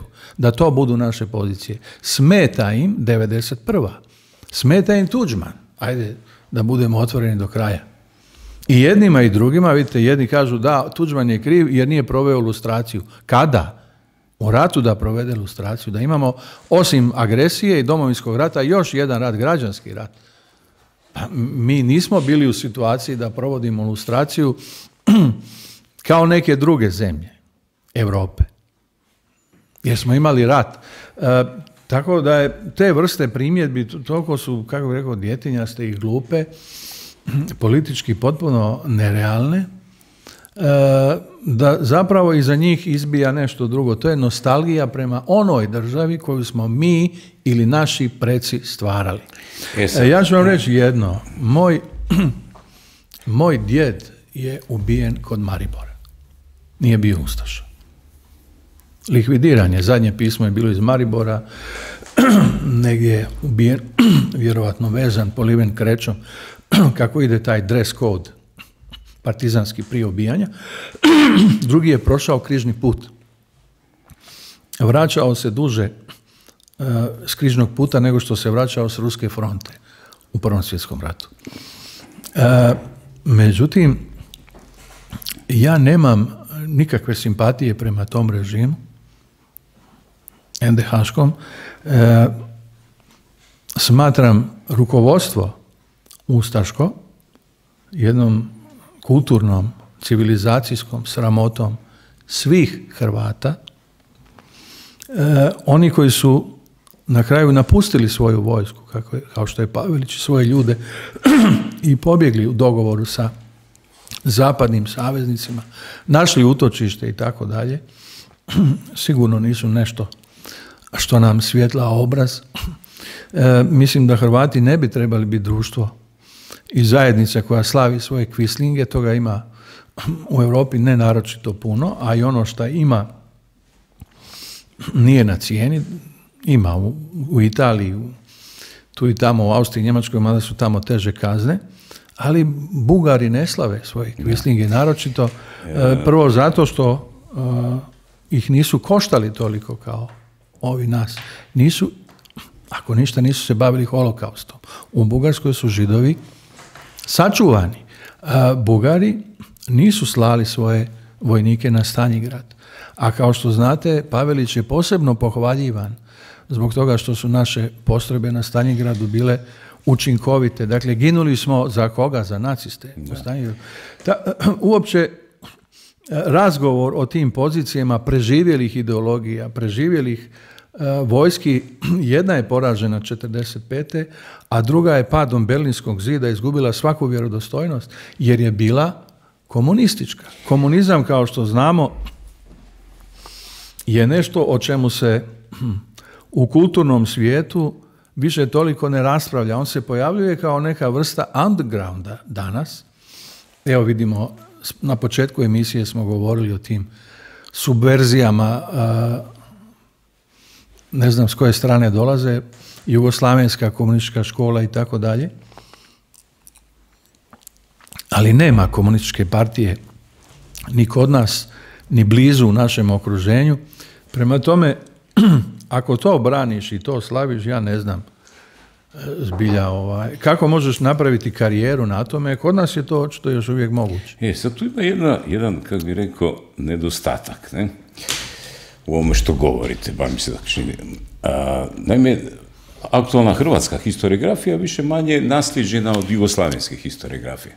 A jugoslavenska historiografija se temeljila na jednostranom prikazu onoga što se događalo za vrijeme NDH. Dakle, nijednog trenutka mi nismo mogli za vrijeme Jugoslavije čuti nekoga koji je bio nositelj ustaške države, sustava, jesmo sistema. U emigraciji. To je... Dobro, ali u emigraciji tko su bili ti ljudi, to su uglavnom bili niže rangirani i tako dalje. Dakle, ono što je moglo govoriti, objasniti i braniti režim NDH je bio uglavnom likvidiran. Znate da u svakom arbitrarnom postupku da biste donijeli neki sud morate čuti i optužbu i obranu. Mi ovdje nismo mogli čuti nijednog trenutka obranu, čak što više bilo tko bi govorio o obranu bio je zakonski proganjan, likvidiran, zatvaran i tako dalje. Sad, ako nema svjedoka koji će reći NDH nije bila baš takva ko što je se prikazuje crna, nego je bilo tu i sivih tonova i tako dalje, otvara se pitanje dokaza. Znate, kad se govori o zločinima, onda se govori o ono što vi kažete, tko je ubio više, tko je ubio manje, ali zapravo tko je ubio bilo šta. Znači, pitanje nekakvih, kako bih rekao, dokaza, materijalnih dokaza, to su leševi.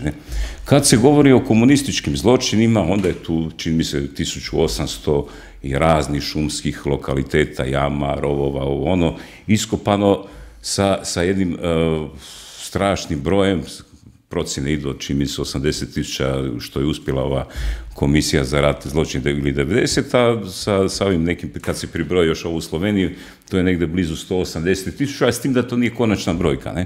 Međutim, kad se govori o ustaškim zločinima, uglavnom se sve svodi na Jasenovac, Jadovno, evo tako neke logore, dakle na nekakve prostore za koje mi možemo pretpostaviti ili vjerovati na riječ nekome da se tamo nalazi 30, 80, 700 tisuća i tako dalje, koliko već tisuća ljudi. Znači, i tu je jedna, kako bi rekao, znanstvena neravnopravnost.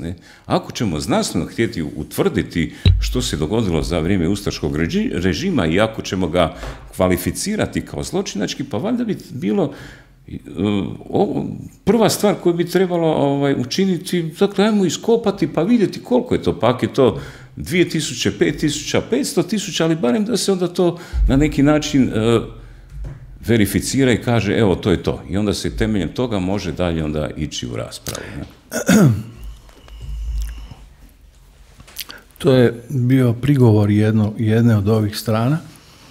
Evo vidite koliko smo iskopali žrtava komunističkog režima i partizanskog pokreta, a gdje su ustaške žrtve? Rekli smo da nakon Drugog svjetskog rata, nakon 1945. više od pola Roma, više od pola Židova, gotovo 2/3 je nestalo. Da li u pravcu Jasenovca, Stare Gradiške ili prema Auschwitzu, ja mislim da posve sve jedno. Da li si ih doveo na svoje stratište i streljao ili si ih usporučio Auschwitzu i Buchenwaldu, doveo do krematorija, ima li neke razlike? Nema. Dakle, NDH-ški režim je sudjelovao u provođenju holokausta. Slično je ili isto sa Romima. Sa Srbima je možda drugačija priča. Je li u pitanju genocid? Većina naših povjesničara će se složiti da nije. Da nije došlo do genocida nad Srbima. Da su Srbi proganjani i ubijani u NDH, istovremeno i da su dizali pobune protiv NDH, to je manje više poznata činjenica. Dakle, sama činjenica da ih je velik broj prešao na pravoslavlje, a znate iz literature znanstvene. Mislim na pravoslavlje da je prešao. Pardon, na katoličanstvo.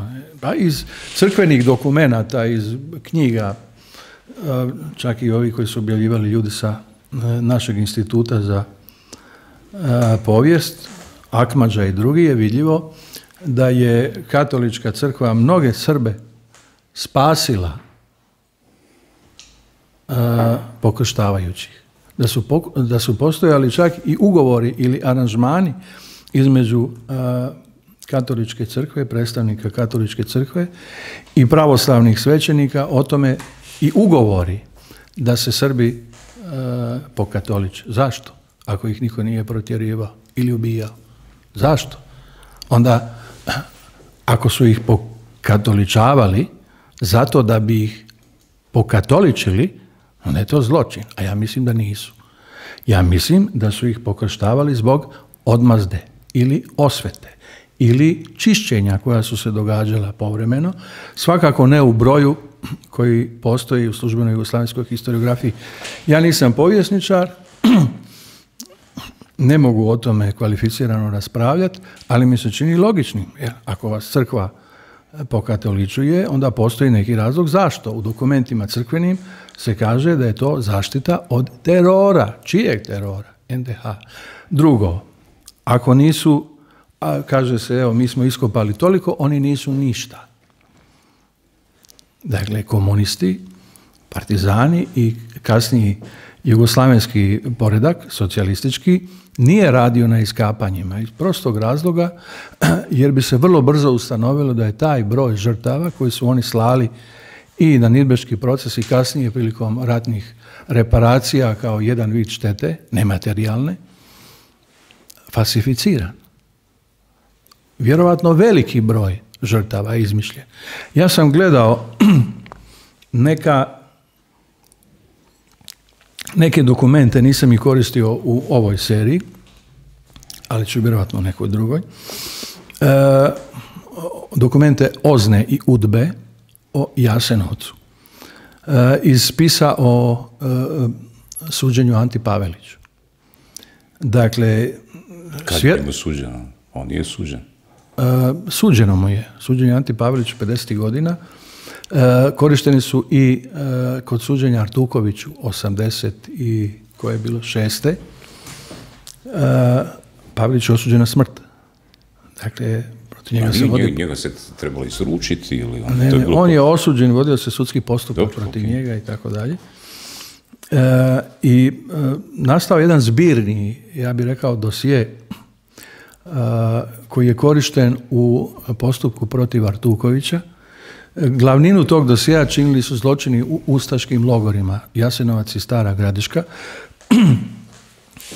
a glavninu tih dokumenata u tom dosjeu činila su svjedočenja. I kad pogledate ta svjedočenja, ljudi koji su bili u Jasenovcu ili u Gradišci, ona su gotovo u dlaku ista, identična. A radi se o stotinama, vjerojatno i tisućama, tamo ih ima nekoliko stotina. Imate iskaze seljaka, Srba, koji su tamo zatočeni, bili neko vrijeme u Jasenovcu. Preživjeli su Jasenovac, koji tvrde da je po njihovoj procjeni u Jasenovcu ubijeno 600-700 tisuća. Kako ti možeš, ne znam koliko si dugo bio, svakako nisi godinu ili dvije, da si svjedok 600-700 tisuća ubojstava. To je naprosto nemoguće i neprirodno, a znamo da je i lažno. Takvih svjedočenja ima stotine. I ja sam uvjeren, a razgovarao sam i s nekim ljudima koji poznaju rukopis OZNE, da je to sve pisano u uredima OZNE. Da su svjedoci dolazili, davali križiće, otiske prsta ili potpise na nešto što je već unaprijed pripremljeno. Pripremljeno je iz više razloga, jedan od njih je i ovo, naplata te štete i tako dalje. Ali iz toga je vidljivo kakva je bila metoda zbrajanja žrtava. S druge strane, ne možemo reći da nije bilo žrtava, to je smiješno i tragično smiješno, ustaškoga poretka, već kod prvog iskapanja na prostoru između Stare Gradiške i Jasenovca, o tome postoje dokumenti i obdukcijski nalazi u zemaljskoj komisiji koja je iskapala to područje, nekoliko šuma. Na tom području 1946. godine u travnju i svibnju 1946. Iskopano je otprilike 2500 leševa. Mnogi u raspadnutom stanju, veliki broj žena, jedan broj djece, 95% oni koji su umrli nasilnom smrću su umrli od ozljeda tupim predmetom ili nožem. Dakle, oko to, pri tome je obavljena obdukcija, evidentirane su od strane rodbine uglavnom. Mislim, na kraju krajeva, ako nema kostiju, nema ni ljudi. Gdje su ljudi? To je jedno. Drugo, komunistički poredak je sakrivao svoju istinu o tome. Svoju istinu o tome. 1946. godine, nakon tih iskapanja, nije bilo više značajnih iskapanja na tom području. Zašto? Jer je broj pronađenih ostataka očito bio bitno manji, ne bitno nego mnogostruko manji od onog koji je bio službeni broj, a taj broj je bio 700-800 tisuća u većini dokumenata. Dakle, možda je bio 100 puta, možda ne znam koliko puta, možda 1000 puta, ali komunisti nisu htjeli provjeravati. Dovoljno im je bilo da su započeli iskapanja i da nisu mogli sačuvati svoju istinu o tim događajima. I drugo, to znaju povjesničari, već je objavljeno i više znanstvenih radova o tome, dokazi da su na tim istim mjestima ili mjestima u toj blizini ubijani sudionici križnog puta. I u Jasenovcu su ubijani. I naprosto se to sve prekrilo zemljom i zaboravom. Komunisti nisu željeli da se otkrije istina i mi smo tek od 90. godina na ovamo počeli saznavati istinu. Ono što je meni neobično je da žrtve Jasenovca i Stare Gradiške, ustaških zločina na srpskoj strani, nisu zainteresirane da se kopa. Ne. Da se istražuje. Ne znam zašto je to tako, ali meni bi bilo stalo. Ja sam pokušao ići tragom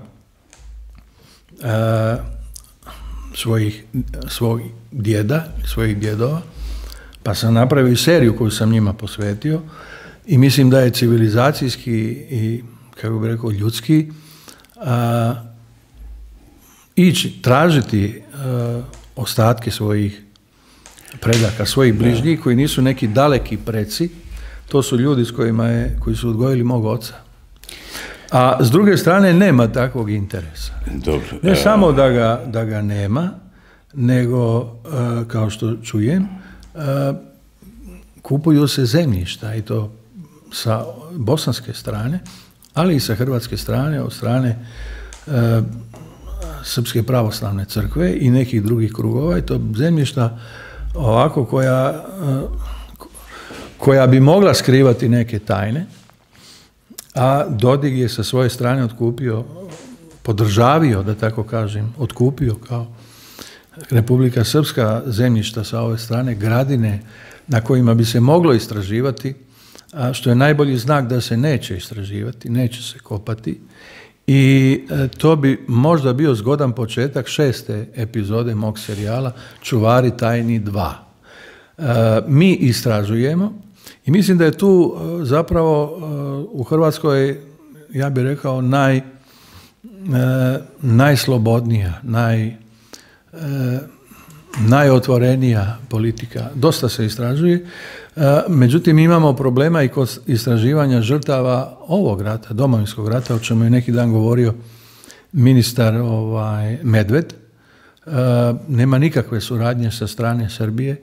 Upravo s one strane koja nam neprekidno prigovara na tome da štitimo zločin, da prikrivamo zločine, nema nikakve intencije, nikakve, kako bih rekao, namjere da se pomogne istraživanju zločina Domovinskog rata, ali i Drugog svjetskog rata. Da. I Drugog svjetskog rata. Znači, kada je takva situacija da nemaš objektivno nikakvog načina da dokažeš neke cifre kojima se stalno maše, ostaje ona situacija da je sve moguće, od 0 do milion. I ta situacija pomaže stvaranju mitova. Znamo kome trebaju mitovi i danas, kojoj političkoj kulturi. Ja mislim da to nije naša kultura. Mi trebamo demitologizirati te teme i te režime. Mislim da je partija zapravo jedna vrsta doprinosa tome. Pa dobro, ja bih tu sad dodao još malo, recimo spomenuli ste suđenje Andrije Artukovića, odnosno Andrije Artukovića. Na suđenju Andrija Artukoviću upotrebljen je kao dokaz njegove odgovornosti i iskorišten je samo jedan jedini slučaj. Ne? Dakle, sve ovo drugo nije bilo moguće dokazati, a i kasnije se ispostavilo da je taj slučaj temeljen na jednom lažnom svjedočanstvu. Onda recimo spominjali ste ranije... Taj je slučaj zapravo, kako tvrde oni koji bolje poznaju taj predmet, već dogovoren unaprijed. Diplomatski sa State Departmentom i Bijelom kućom. Spomenuli ste ranije Ciligu, njegovu knjigu koju je on napisao o svojim doživljajima u Sovjetskoj Rusiji. Ne? On je isto tako bio oko 12 mjeseci interniran u Jasenovcu. Ne? U svojoj knjizi Sam kroz Europu u ratu on opisuje svoje doživljaje u Jasenovcu od 43. 4. tako u tom razdoblju. Dakle, nigdje u njegovim zapisima nema spomena o likvidacijama, nekim masovnim koje se događaju temeljem nekih rasnih ili kakvih već zakona. Mi smo ovdje u našim podcastima... Njegova Ciligina pozicija, kada je u pitanju Jasenovac i ustaški poredak je... On je završio u Jasenovcu, da, ali ako je neko ali je iz Jasenovca transferiran ili detaširan, kako bi se to reklo, prekomandovan onim rječnikom u Njemačku kao NDH-ški diplomat.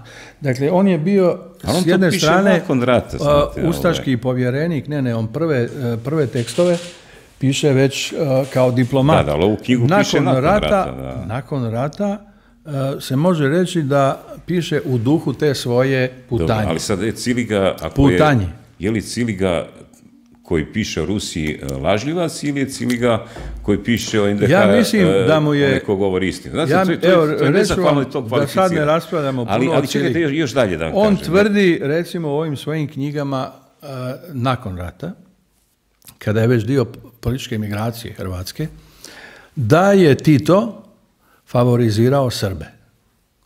I da je zbog toga više ubijao Hrvate i tako da. To je jedna od osnovnih teza cijele te priče. Ja sam se u seriji potrudio upravo oko toga da dokažem da to nije istina. Tito je jednako ubijao sve. Sve. Osim možda Slovence, iako prema podacima koje je iznio u seriji Geiger, njih je ubijeno nešto preko 1%. Dakle, i Slovenci su ubijani u manjem broju, ali u odnosu na ukupan broj Slovenaca 1% je jako puno. Znači, Tito je ravnomjerno likvidirao sve neprijatelje, što više smatrao je, pogotovo nakon pada fašističke Italije, da NDH više nije ni neki ozbiljan neprijatelj. Dakle, njegov neprijatelj je bila konkurencija, a to je bila monarhija. To je bila monarhistička država. Monarhistička Jugoslavija. On je zabranio povratak kralju. Nakon toga je morao, zbog pritiska Londona, a sad opet ulazimo u povijesne teme u koje ne bi ulazio, ali ono što je vidljivo, recimo iz TV kalendara, ako ništa, je da je nakon toga postao premijer te monarhističke vlade, a onda je nakon izbora ponovo zabranio. I ne samo to, nego je likvidirao njenog ministra u Srbiji, koji je bio ministar obrane, to je bio Draža Mihajlović, I njegov protivnik je zapravo bio službeni Beograd. Monarhistički Beograd. On je morao eliminirati Beograd. U Hrvatskoj nije imao drugog protivnika, jer su sve snage poražene, osim katoličke crkve, koja nije bila Hrvatska. Ona je bila i Hrvatska, ali nije bila Hrvatska. Njeno sjedište je bilo u Rimu, to je druga država. Tada je već bila država. I smatrao je da je to neprijatelj koga se treba eliminirati. Dva neprijatelja. Srbija kao kraljevina, koja osim toga uživa povjerenje saveznika, i Vatikan, koji je katolička crkva u društvu, odnosno u to vrijeme, možda ne na naročitom glasu, zbog pape Pija XII. Koji je bio sporan, ali je svakako bila internacionalna crkva, kozmopolitska crkva, prisutna, kako bih rekao, u mnogim državama, u mnogim društvima. I svakako nije bila komunistička. Dakle, to je ono što su bili, njegovi stvarni neprijatelji. Govorimo o ovim raspravama. Mislim da je dobro. Ciliga, dakle, ako ništa nije govorio istinu o tome. Ali to je sad, znate, to je sad subjektivno kako mi možemo cijeniti kad govori Ciliga istinu, kad ne govori. Mislim da je to nezahvalno ulaziti u taj prostor, ne? Drugo, mislim da je dobro da raspravljamo o ovome, znate. Naravno. Jer imamo, gledajte, zašto u Hrvatskoj nije omogućena rasprava između ljudi iz trostruki logora Jasipovac, znači Matković, Vukić, Pilić, Razum, tako dalje, i s druge strane kad dođu Klasić, Jakovina, tako dalje, Golštajn, tako dalje, pa neka su čele argumente. Zašto to nije omogućeno u Hrvatskoj? Ja mislim da je rasprava moguća, ali, dakle, svi su raspoloženi za raspravu. Ali izbjegavao, evo, ne na, kako bi rekao, uglavnom ne na neutralnom terenu. Znači, svatko govori svoje i to je zgodno rekao Vladimir Geiger. Svako misli da je njegova istina, i da jedini on ima pravo na istinu, ali je pitanje na kojem se terenu ona događa. Meni, evo vidite, moja serija je išla na Hrvatskoj televiziji. Ja sam danas kod vas, sutra, Bog zna, možda me bespuća dovedu ponovo i do Bujice, pa ne znam, bilo gdje. Uvijek govorim jedno te isto, ono što mislim, branim ono što sam radio i nemam problema. Mislim, ja sam, ako se može reći, esencija hrvatske pomirbe. Ja sam čovjek koji je napravio seriju u Komunističkoj partiji s namjerom da pokaže njeno pravo lice, koje smatram da je objektivno prikazano lice. Njeno pravo lice se vidi realno u trenutku dolaska na vlast. Vi svaki politički poredak, svaki politički subjekt možete promatrati na dva načina, iz dvije faze. Jedna je oporbena i druga je ona na vlasti. Samo kada su u pitanju diktature, totalitarni poredci ili fašističke države, to je gotovo identično. Ustaše su bili teroristička organizacija. Komunisti su bili teroristička organizacija prije dolaska na vlast. To najbolje sažima Marko Grčić, naš poznati publicist, novinski urednik i prevodilac Biblije, koji je inače bio urednik prve knjige o Bleiburgu koja je objavljena u Hrvatskoj. To je dosije Bleiburg, to je 91. ili 89. ako se ne varam, tu negdje. Početkom 90. krajem 80. to je bio jedan zbornik čiji je on bio urednik i on kaže, te dvije organizacije ili ta dva pokreta naziva naše dvije Al-Kaide. Da, čuo sam. Ustaška i komunistička. Čim su postale vlast, počeli su provoditi teror, cenzuru, nasilje. Ako su to dvije Al-Kaide, zašto onda jedna od tih dvije Al-Kaida danas može lijepiti plakate i pozivati na nekakvu jugoslavensku školu, organiziranje neke nove oktobarske revolucije, kadrovina, o tome se radi. Znate, oni nisu jednako tretirane. Znači, ako je ovaj partizanski pokret jednako teroristički kao i ovaj njemu koji predstavlja, ja sam zato da ima legalnu poziciju. Da njihovi, jer ovi svi koji planiraju komunističke revolucije, uzmite im mobitel na tjedan dana i oni bi umrli u mukama. Takvi su to revolucionari. Znači, nitko od njih, gotovo sam u to uvjeren, nije sposoban gladovat 2 dana, nego otići u šumu, uzeti oružje, nekog ubiti ili sam biti spreman na rizik da bude ubijen. Teško je to zaključiti iz onog što mi vidimo. Evo, Hrvoje Klasić, kad ga vidite, mislim, kako bi on kaže no pasaran. Da, ali ovo no se pasaran, znate, ali mislim, šta ja znam, da u toj njegovoj revoluciji, da u toj revoluciji puhne vjetar i pokvari mu frizuru, revolucija bi prestala istog trena.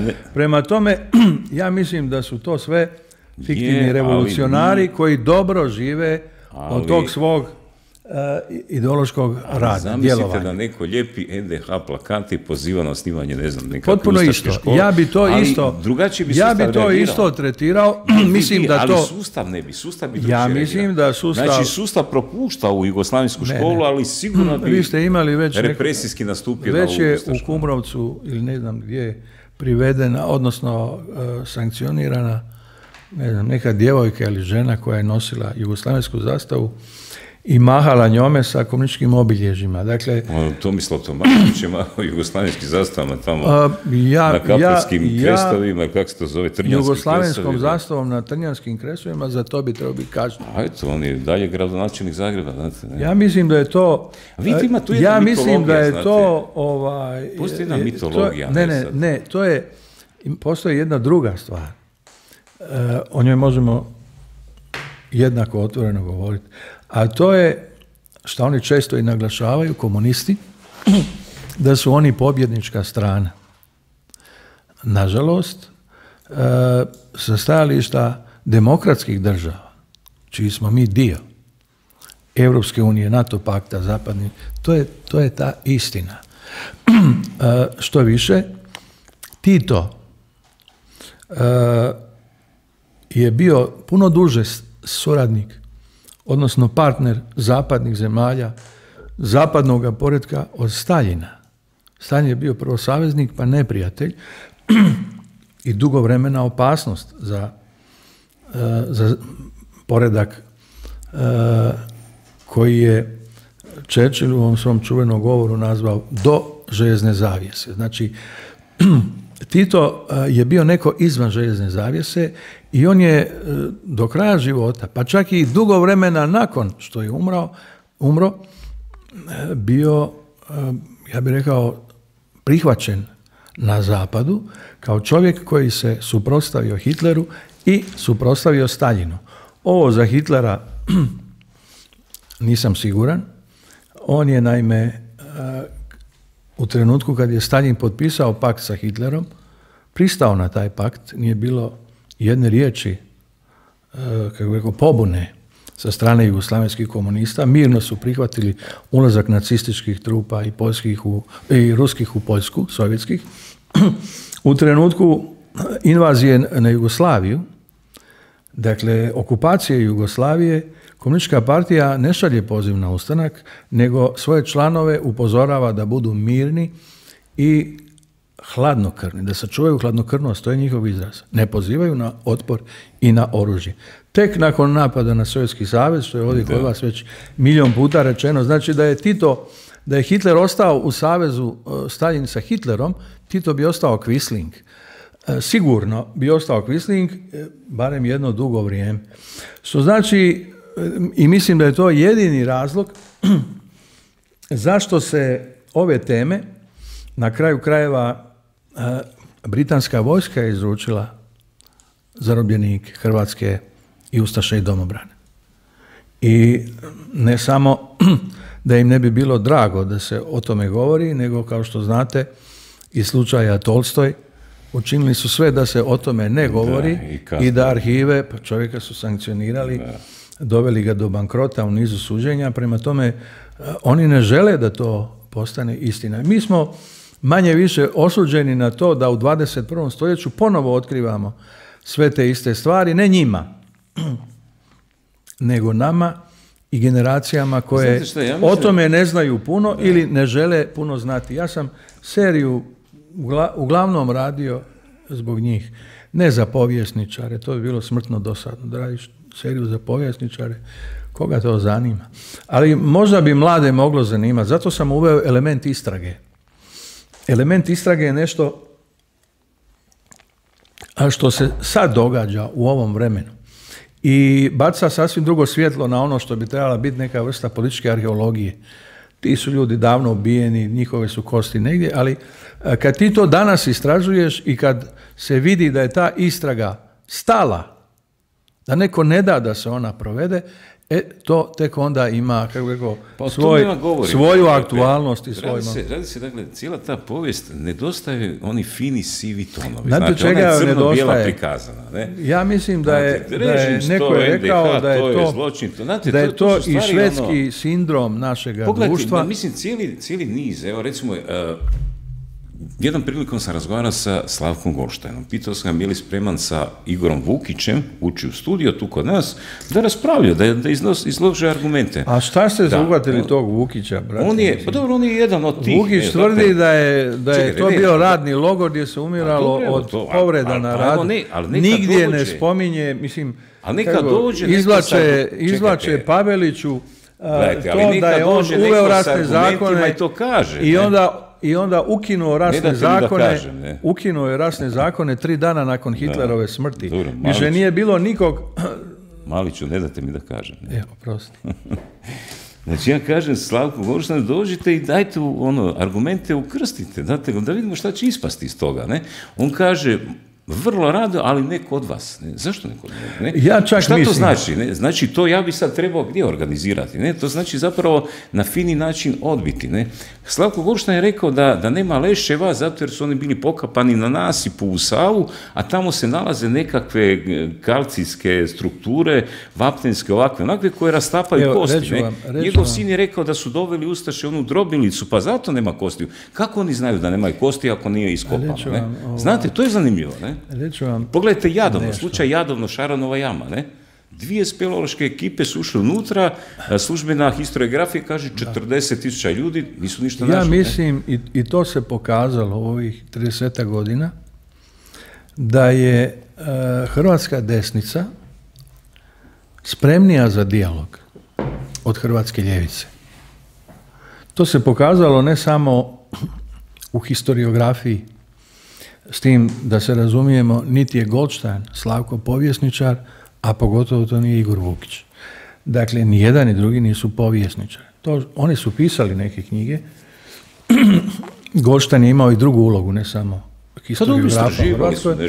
Ali sigurno je, kad uzmete i samo stvaranje Hrvatske države, a to je HDZ, da su ljevičari u HDZ-u u jednom trenutku okrenuli Tuđmanu leđa. I to u možda najpresudnijem trenutku za stvaranje Hrvatske države, a to je neposredno nekoliko mjeseci ili nepunu godinu dana uoči Oluje i Bljeska.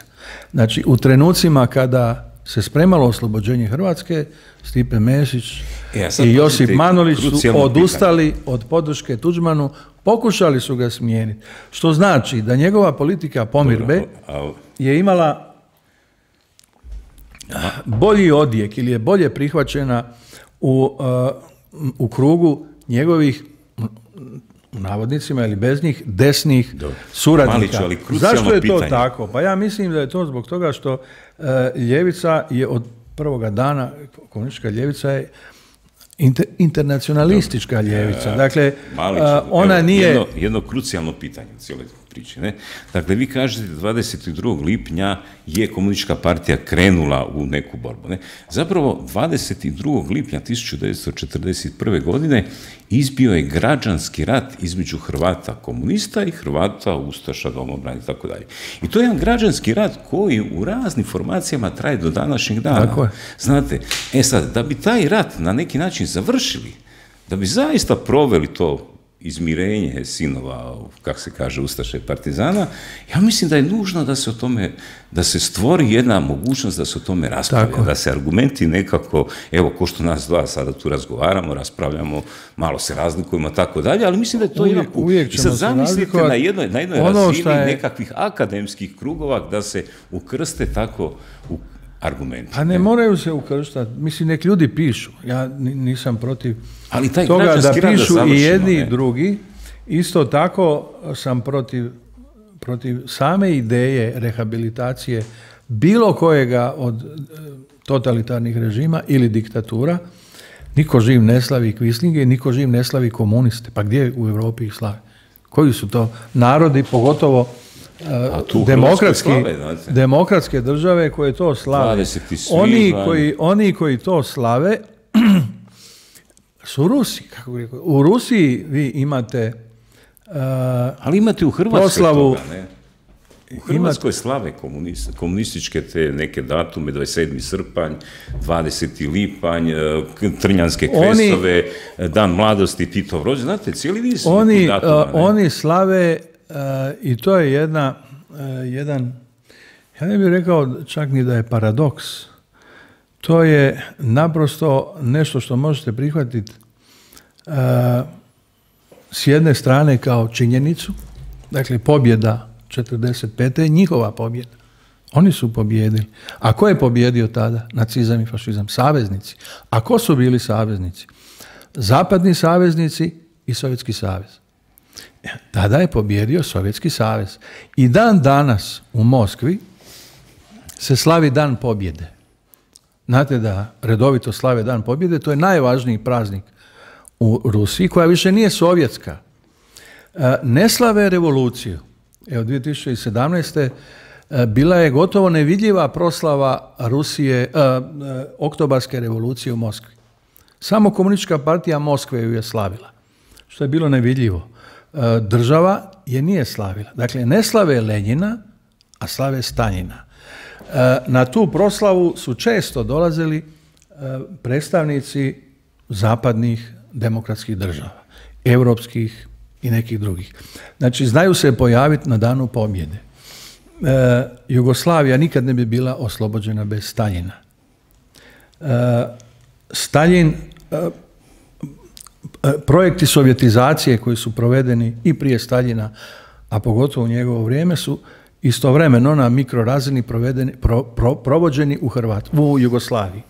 Zapravo Tito je bio jedan epigon, apologet i epigon, a poslije jedan mali Staljin, koji je samo zamijenio Staljina na svom području.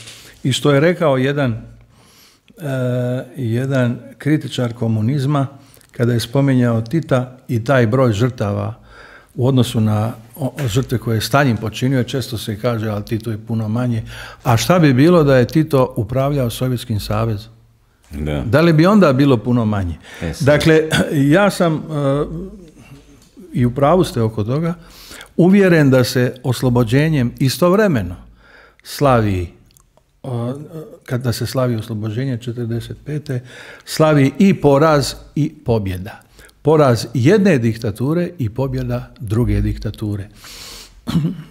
Kako pomiriti te sukobe u tom hrvatskom građanskom ratu koji traje do danas? Ja mislim da je prvo pomirba moguća samo ako dopustite svima da slave šta žele, ne pozivajući na nasilje i na obnovu nasilja. Onaj ko poziva na revoluciju, kao ova djeca koja se igraju s plakatima, podliježu sankcijama. Znači, revolucija je nasilni prevrat. I nema rasprave oko toga šta je to. Oni koji pozivaju na nove revolucije, na povratak na staru, na 41. i 45. pozivaju na nasilje. Jer i jedna i druga država su nastale nasiljem. I 41. i 45. su provedene, nazovimo ih revolucije, uz puno nasilja. A sve drugo je dopušteno. Ja bih dopustio sve i mislim da je sad gotovo sve da je dopušteno. Govora mržnje ima više nego ikad, a pravosuđe je dezorijentirano u svemu tome i nema demokratsku naviku. Oni naprosto slušaju, kako bih rekao, signale, osvrću se da vide šta kažu politički autoriteti ili presude onako kako im se plati. Ali s izuzetkom pravosuđa ja mislim da je manje više u Hrvatskoj sve dopušteno. Pa mislim, kaže svako za dom spremni tu i tamo. Ja vjerujem da ste vi ovu seriju radili iz razloga upravo zato što pretpostavljam da želite da se neke stvari razjasni i da se te suprotstavljene pozicije nekako približe. Jer tu ima tih puno naravno, ja sam radio seriju radi rasprave. Jer ja niti je ja mogu, niti je znam voditi. Koristio sam autoritete s područja historiografije sa raznih područja i ideja je da se neka rasprava otvori. Ona uvijek mora biti korisna. Nijedna rasprava nije nekorisna. S druge strane, jedan od motiva je bio i revival starih ideologija, koji se ne događa samo kod nas, događa se i oko nas. U jednom dijelu mlade populacije, kod mladih postoji ponovo nekakav, kako bih rekao, fetiš revolucije. Evo, pokazao sam kako izgleda revolucija. Tako izgledaju sve revolucije. Gotovo sve revolucije i revolucionari. I ti revolucionari 20. stoljeća. Pogledajte, mislim, imate Živojina Pavlovića, evo, spomenuo sam ga, koji je streljan u Užicama. Prije toga premlačen, mučen od svojih drugova. A onda streljan. Znate šta je rekao uoči streljanja? Živjela partija.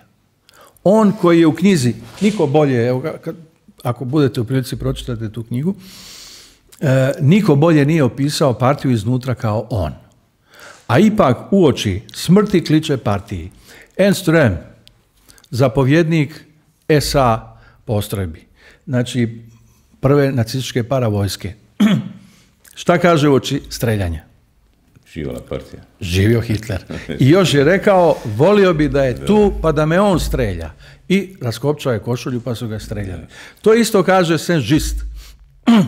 Dakle, francuski jakobinac, revolucionar, on je prišao revoluciji sa 22 godine, bio je najmlađi predstavnik u skupštini i čovjek koji je tvrdio da s političkim neprijateljima nema razgovora, da su svi ti postupci predugi, treba ih kratko giljotinom, koji je prvi započeo masovne političke progone i sam na kraju završio likvidiran, kada je umirao neposredno prije smrti, prije giljotine, je rekao neka ja umrem, dobro je da ja umrem ako uspije revolucija. Dakle, to su revolucionari.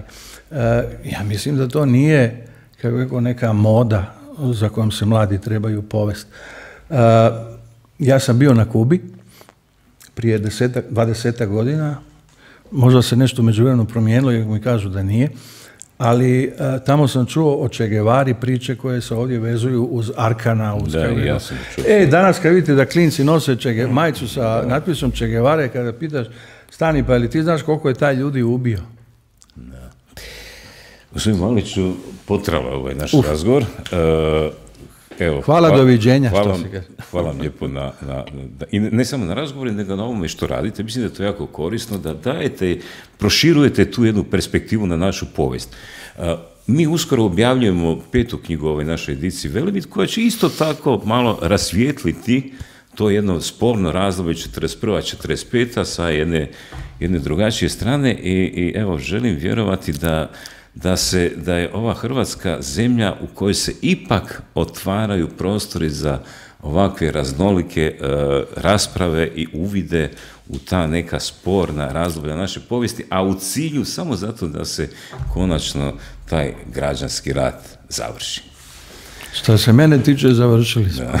Ako smo bili predugi krati, svaki razgovor je dobar ako nije predug. Hvala ti na pozivu.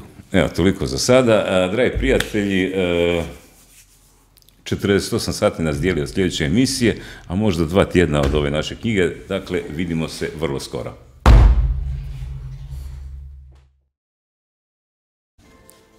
Ovo je 4. knjiga naše edicije Velebit, Hrvatska na mučilištu, autora Rudolfa Horvata i nažalost ona danas još jednom postaje aktualna.